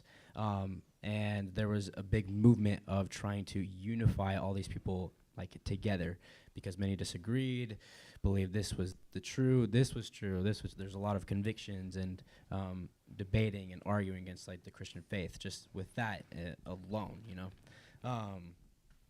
And this guy, Visitor T. Hooft, was a big kind of just guy member for that, and there was the National Council of Churches that formed, and the World Council that formed as well. Just many denominations coming together and forming kind of almost, you know, a unity kind of for the first time, because people wanted to unite. And these people, mainly 4 leaders, came together to do this as well.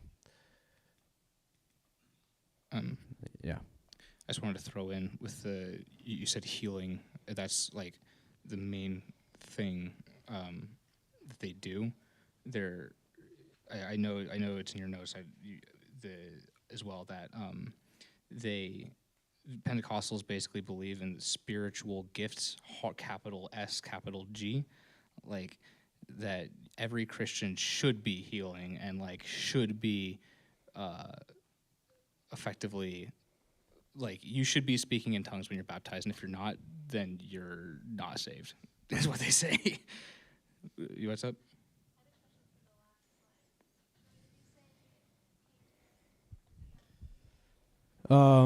Basically, there was Methodists and the Anglicans, the like just Christians, evangelicals, like many denominations just coming together, like as a world. It was like a world council coming together as one. And there was like a couple people that remain in those denominations that joined. And William, the Visitor Hooft, was a main component in that.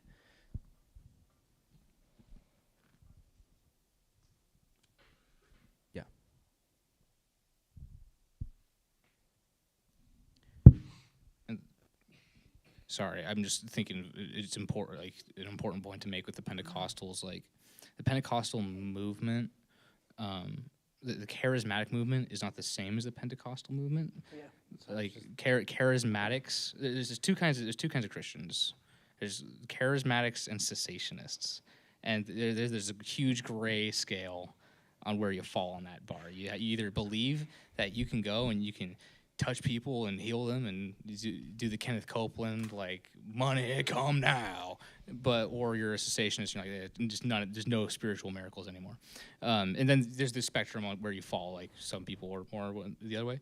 But Pentecostals are a whole denomination founded on the idea that you should never be sick.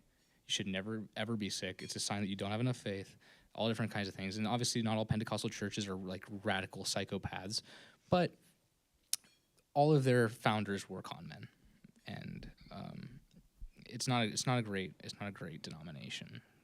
The specific, if you want to give in the very specific thing of Pentecostals, speaking in tongues is very important to them. Out of all the other gifts, speaking in tongues. Yeah, like Heidi, or yeah, I don't know if she prompted that point or something, but yeah, it's like, yeah, they believe at baptism you should be speaking in tongues, which to them means gibberish. Which to them, that means you can watch videos and them talking about it. You got your own spiritual language with God. Yeah, which I've heard from people. Which of course, it's funny they call themselves Pentecostals, like based on Pentecost, where they spoke in tongues, but everyone understood them at Pentecost. I don't know, that doesn't track, but yeah, it's important to note that I talked about the Great Awakening and these revivals that have been going on. The Pentecostal movement was built out of the idea that we should have another one, but this time we should be doing magic. And like that's basically the idea. I don't know.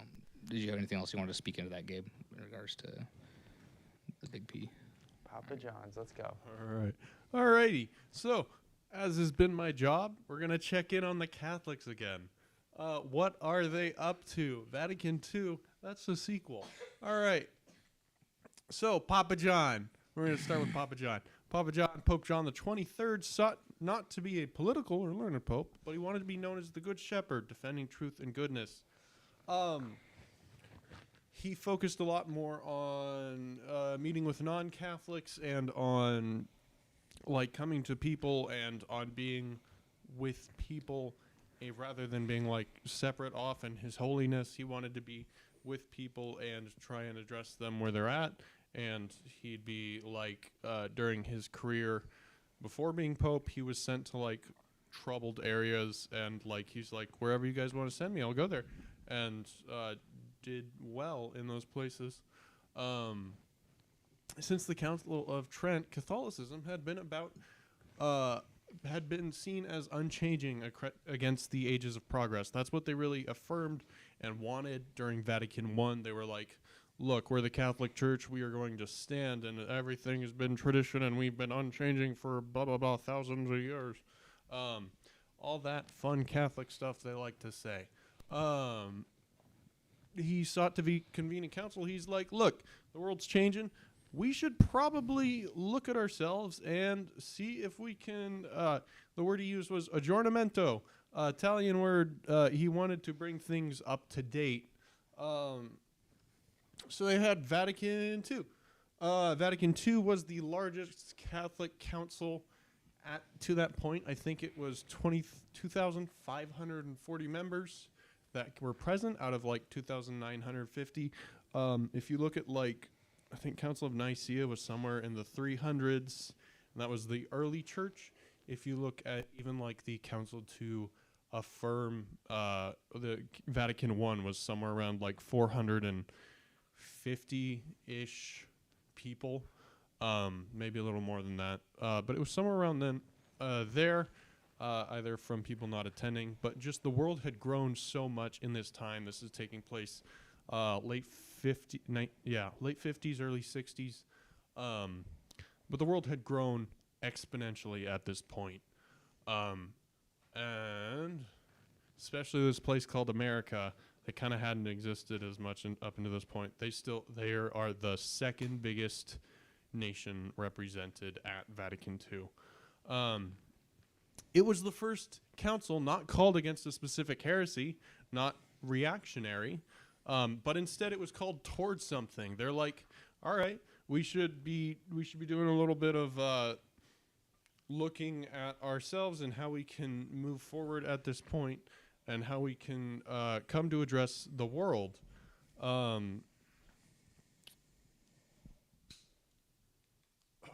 It consisted of both liberal and conservative views in this. There was the conservatives who were like, we're going to keep doing the same thing we have been doing for 2,000 years, blah, blah, blah, blah, blah. Which is, that's what was a lot of the Catholic view up until this point.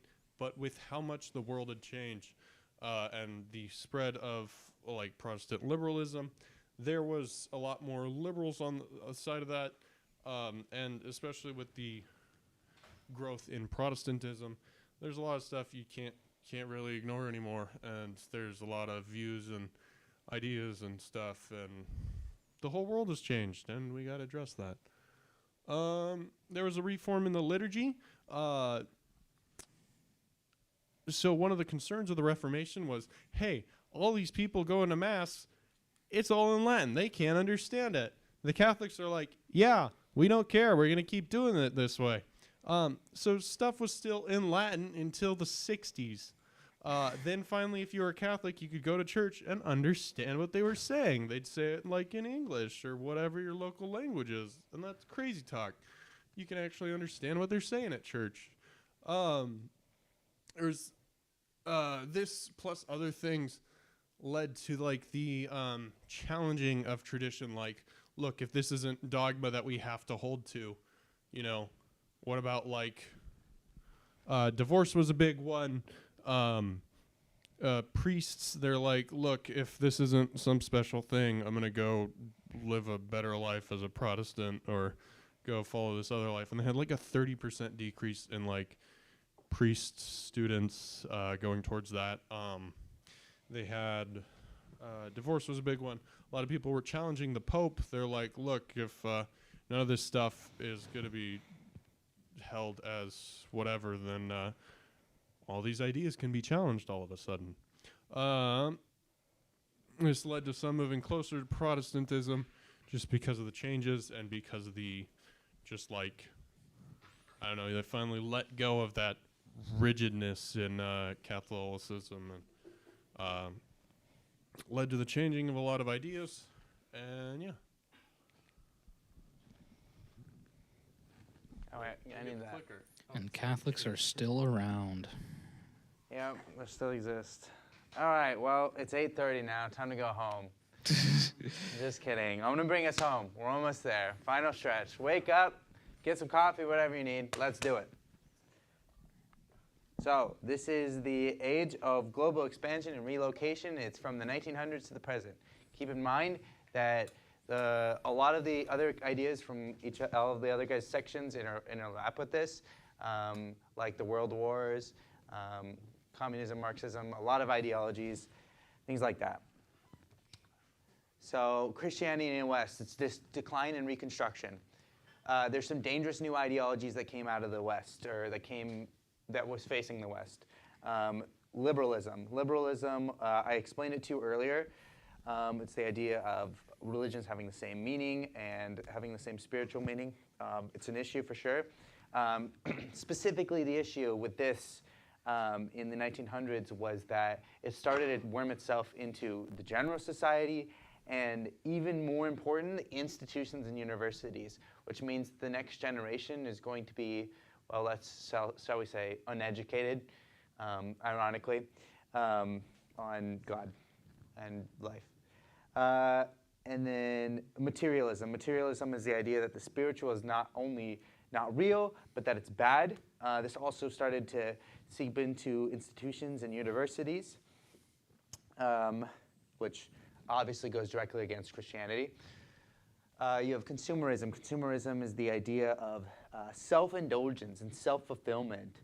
And, obviously that is sin. It's sin in itself, that very idea of, it's just basically an ideology of basically perpetrating sin.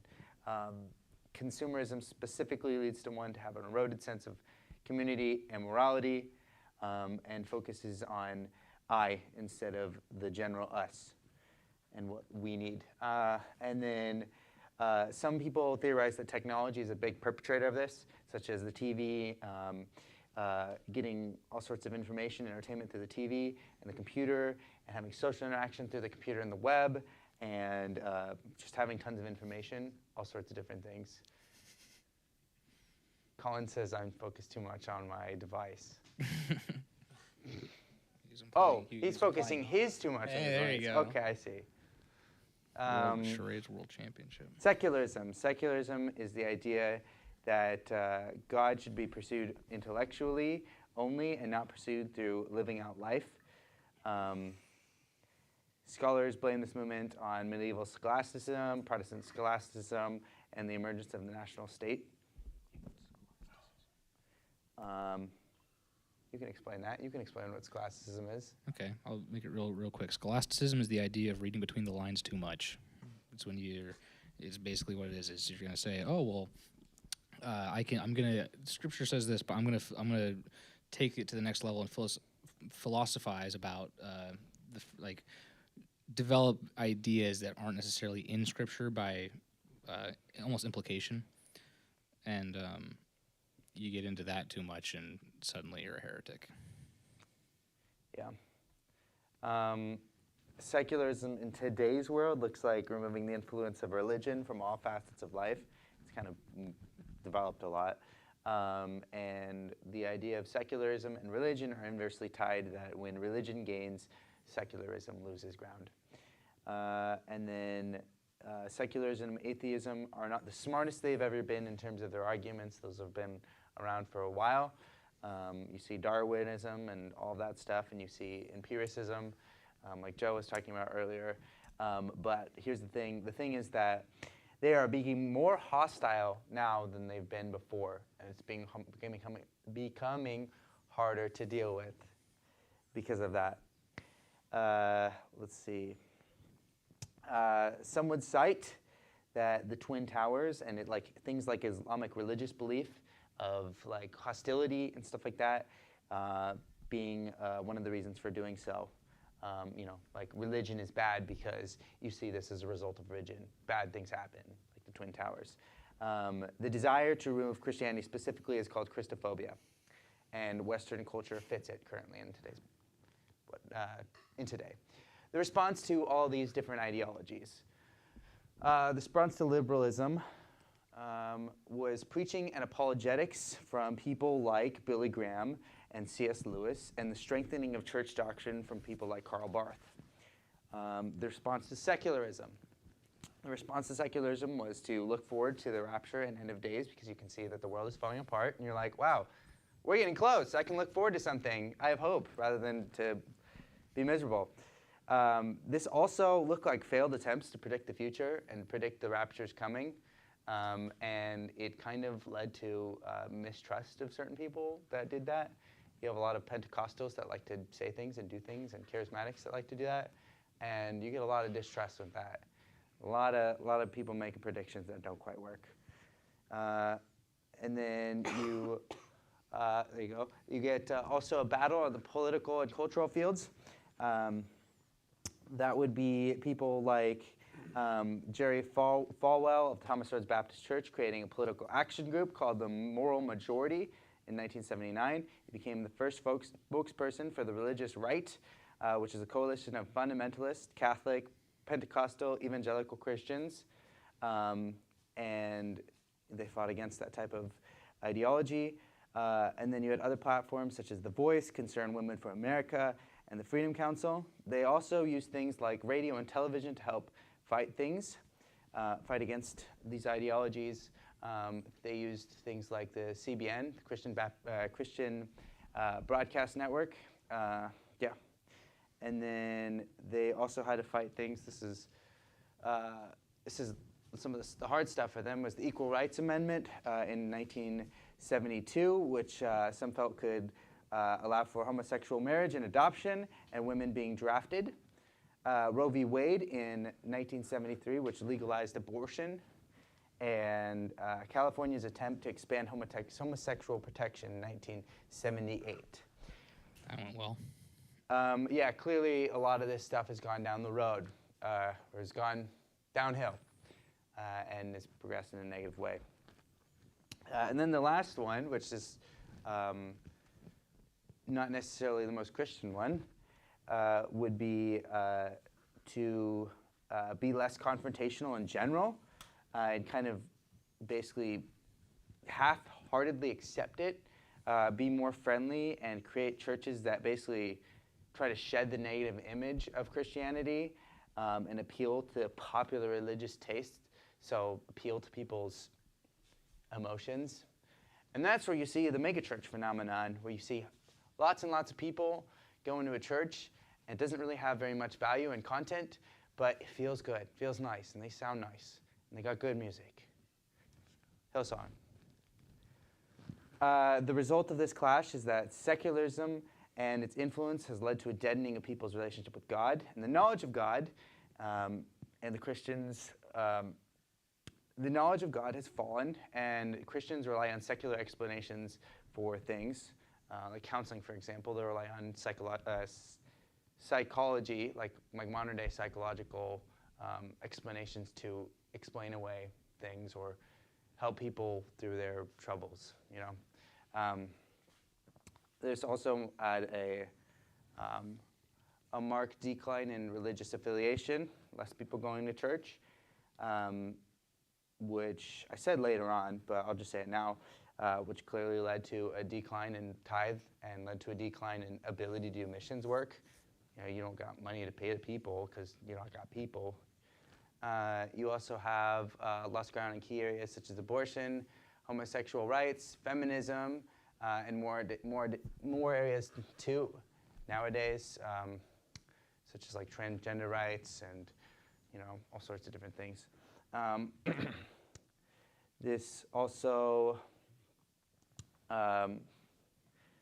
resulted in institutions such as marriage and family being taken less seriously, even in the church. It led to, with that being the case, it led to like single families and more destabilized families happening. Sorry, single parent families and more destabilized families happening because when you don't value it, you end up breaking it, and then you have crappy family situations, which results in people having unstable lives too. And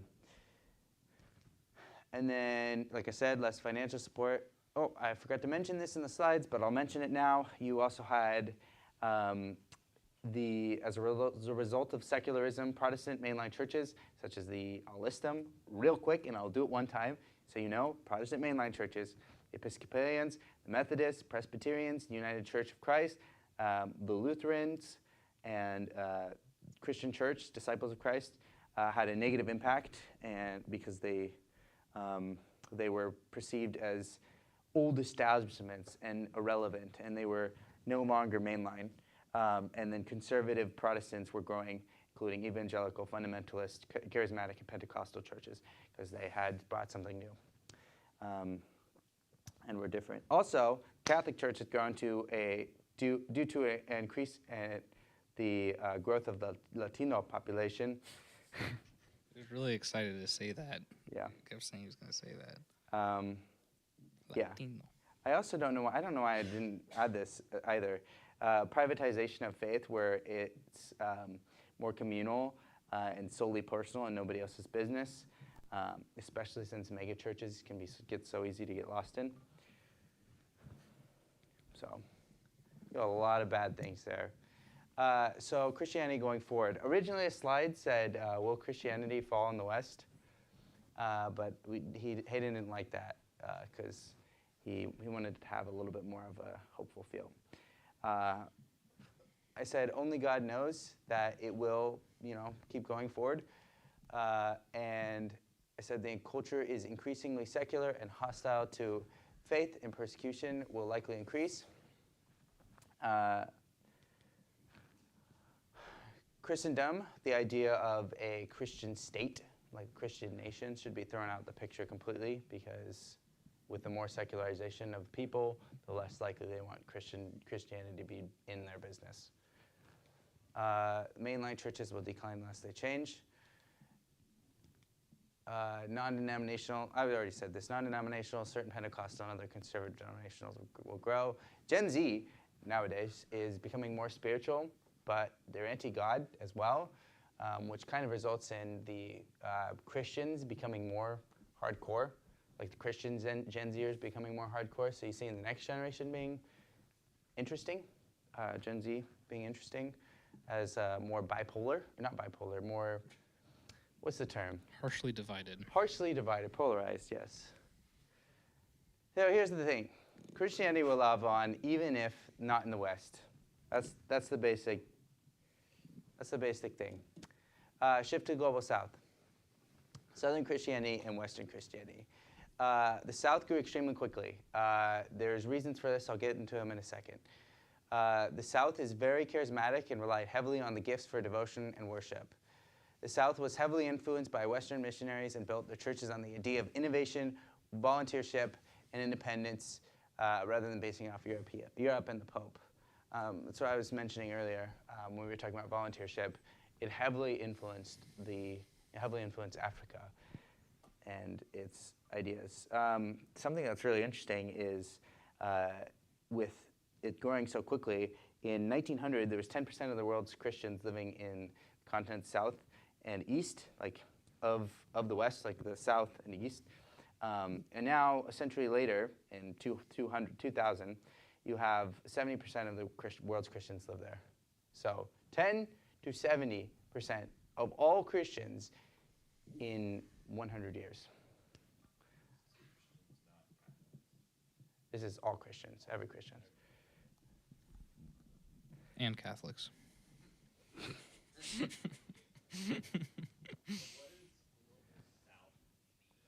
The global South is south of the equator.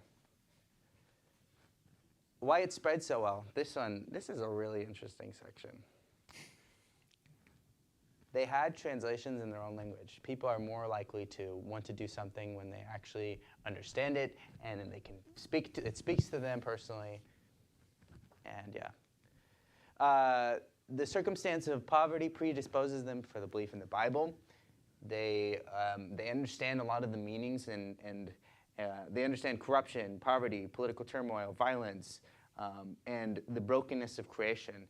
And they understand, they resonate with the hope that God offers in the Bible. And that's something that they cling to really easily. Yeah. They are communal in thought. You have, rather than the West, where you have I, me, and you identify individually by what you do and what you think and what you believe. They base themselves off of the community, what the community thinks, what the community does, what the community believes. And so oftentimes, in numerous cultures, you would find entire communities convert at one time. So it was, you had that quickly. You had communities quickly doing that instead of individual people. And they embraced missionary work quickly as their belief of being a part of the great eschatological end times movement. They're like, we need to bring about, we need to spread the message quickly. Real quick, we're almost done. Other places. How other places changed over time. China. I mentioned this earlier. China's always had issues of persecution since the Jesuits came to evangelize. But it got worse after World War II when Mao Zedong took over in 1949 and made a communist government. He basically tried to get the church to do what he wanted by creating like political government agencies for the church. He was hoping that this would kill them by basically making it his thing. One of these is the Protestant Three Self-Patriotic Movement. The other one is the Catholic Patriotic Association. The first one's 1955. The second one's 1957. Protestants who cooperated with the registered church, which is the one that Mao created, were viewed as traitors by the rest of the believers. Others had risked their lives. These are the ones that didn't go and join the registered church. Were part of the underground, unregistered church, or the house church. Soon after Mao's original plan didn't work, he, not specifically due to Christianity, he instituted the Great Proletarian Cultural Revolution, which went on from 1966 to 1976. This aimed to get rid of Western influence, including Christianity, through brutality, re-education, and cult-like veneration to Mao. He basically wanted to get rid of anything that he didn't like and connected to the West, Christianity included. Because the original plan didn't work, let me just say. I mentioned that earlier, that the original plan didn't work, so you got to go crazier. Eventually, Mao died. Also, even the registered church got hit. Mao eventually died, and Jimmy Carter came in 1979 to try to improve relationships with China's Deng Xiaoping, and he got Deng to allow for free worship, which got even better in 1982. Distribution of Bibles, only in specific areas, which they still have nowadays. You can only get Bibles from very specific areas in China. And he didn't yet still allow missionaries to work.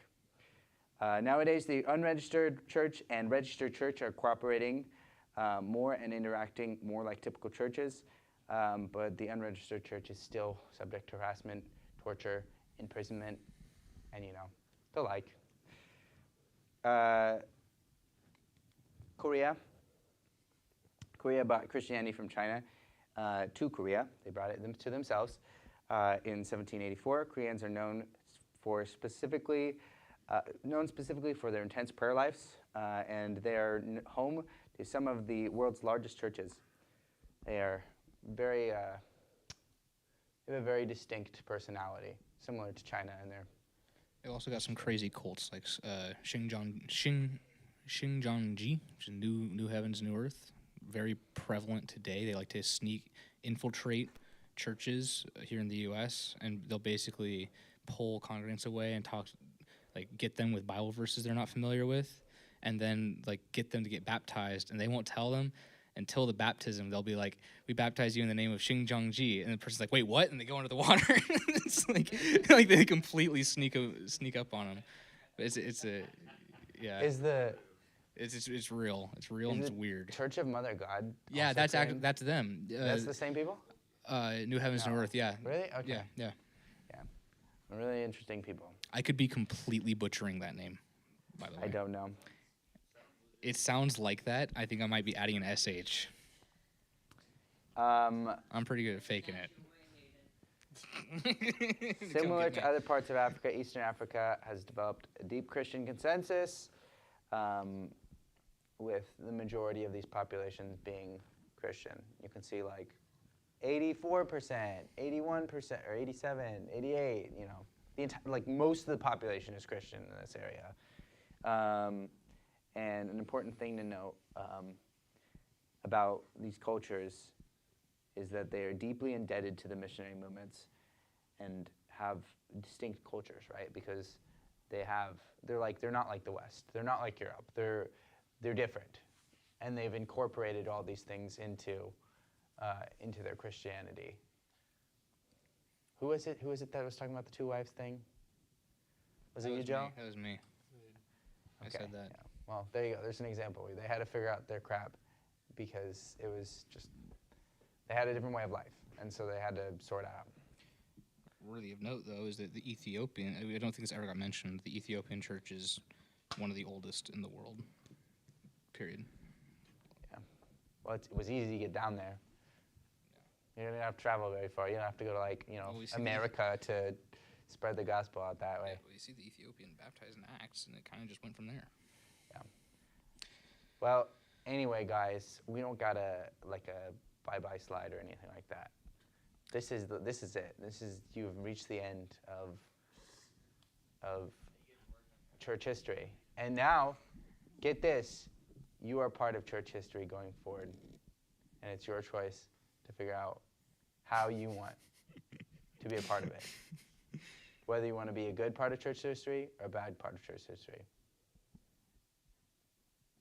So I would encourage you to do your best at being Christians. Yippee. Yeah, does anybody have, I know everyone's trying to get out of here. Does anyone have any questions, clarifications on panentheism versus pantheism? Any other questions at all? Any other questions at all? This is the time. I know it's late, but and I know that, I know there's a lot of, like, ideas. It was hard, like, a lot of terms. But, so if you need clarification on anything, don't hesitate to ask.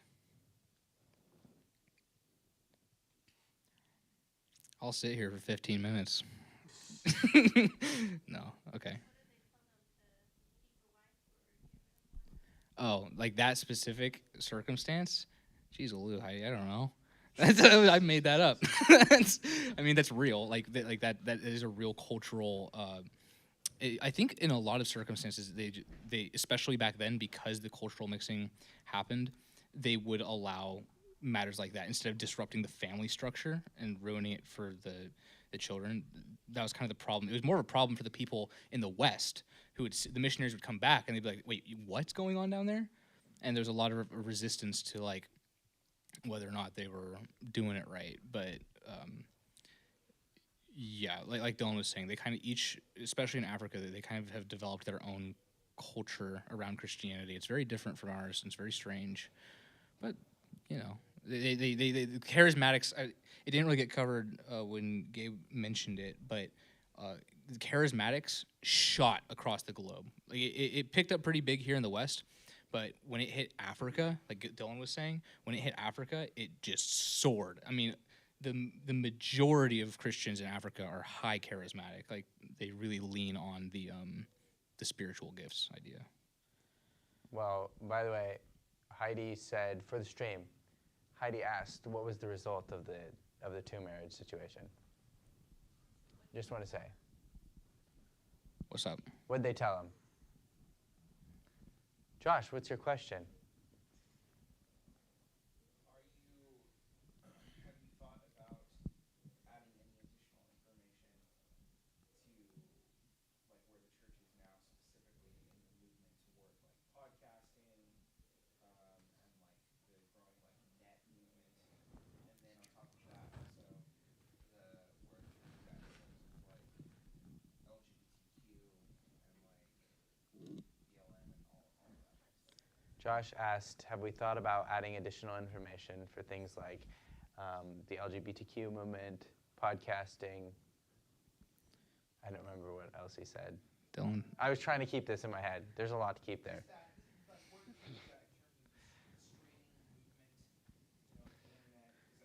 In the streaming movement. Dylan, would you kindly... There. Actually, Joe can talk about the Roblox. it is in the 5th edition. It's in the 5th edition, which... Most of us don't have the 5th edition. Please, Joe, will you tell us about the Robloxian church? So the 5th edition talks a bit more about it. Even like gets recent enough to talk about COVID, the use of, like, streaming church. It talks about some people have formed a church in Roblox, and they aren't a part of a traditional. Is a young, like, child video game. Yeah. That kind of looks like Minecraft, but is not Minecraft. And you can do a lot of different things in it. But just, like, various different ways in which technology has influenced the church. I'm the only one with the 5th edition. Everyone else is using third or fourth. So our modern day was not quite up to date. I think it ended like 2013. I think that's when Even most of our so, books Joe, ended. can you tell us any information about that specific subject? It has been a fat minute since, end of last year that I read that. Okay. You have an addendum. If you so wish it. Josh once an addendum.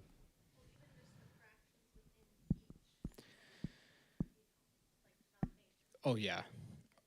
Yeah, we could have, this whole class could have easily been split into two. We were trying to stick with the original 3 basis, but there's so much just in the 19th century. And the reason for that largely is because we suddenly have access to information unlike any other period in history, right? You might have noticed at some point we went from using pen and ink drawings to photos of people.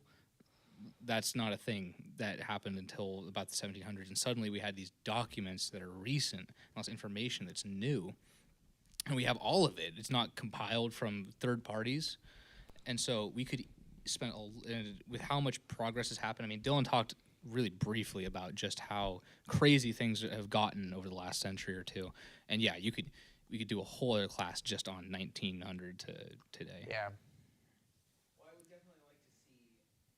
I'm not demanding it, but I would like to see you guys give us a little lowdown on how technology has been used, specifically talking about things like, again, the streamers and how that's become like a huge influence in terms of evangelism and apologetics.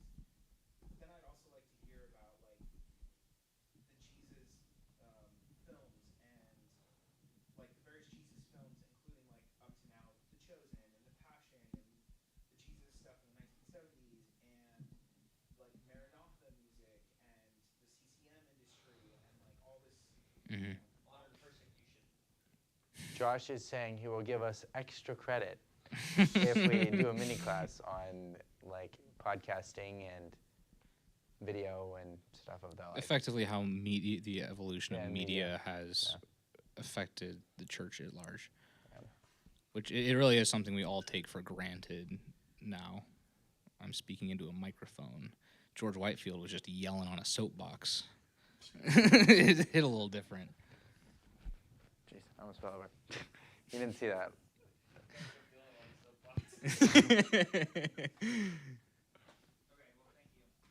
Yeah, thank you all for staggering through it with us. We appreciate your company. Yeah, Colin gave us an indulgence. By coming to this, you've taken 40 days off your time in purgatory. Congratulations. This is a sacrifice for you, but God has paid you for it kindly.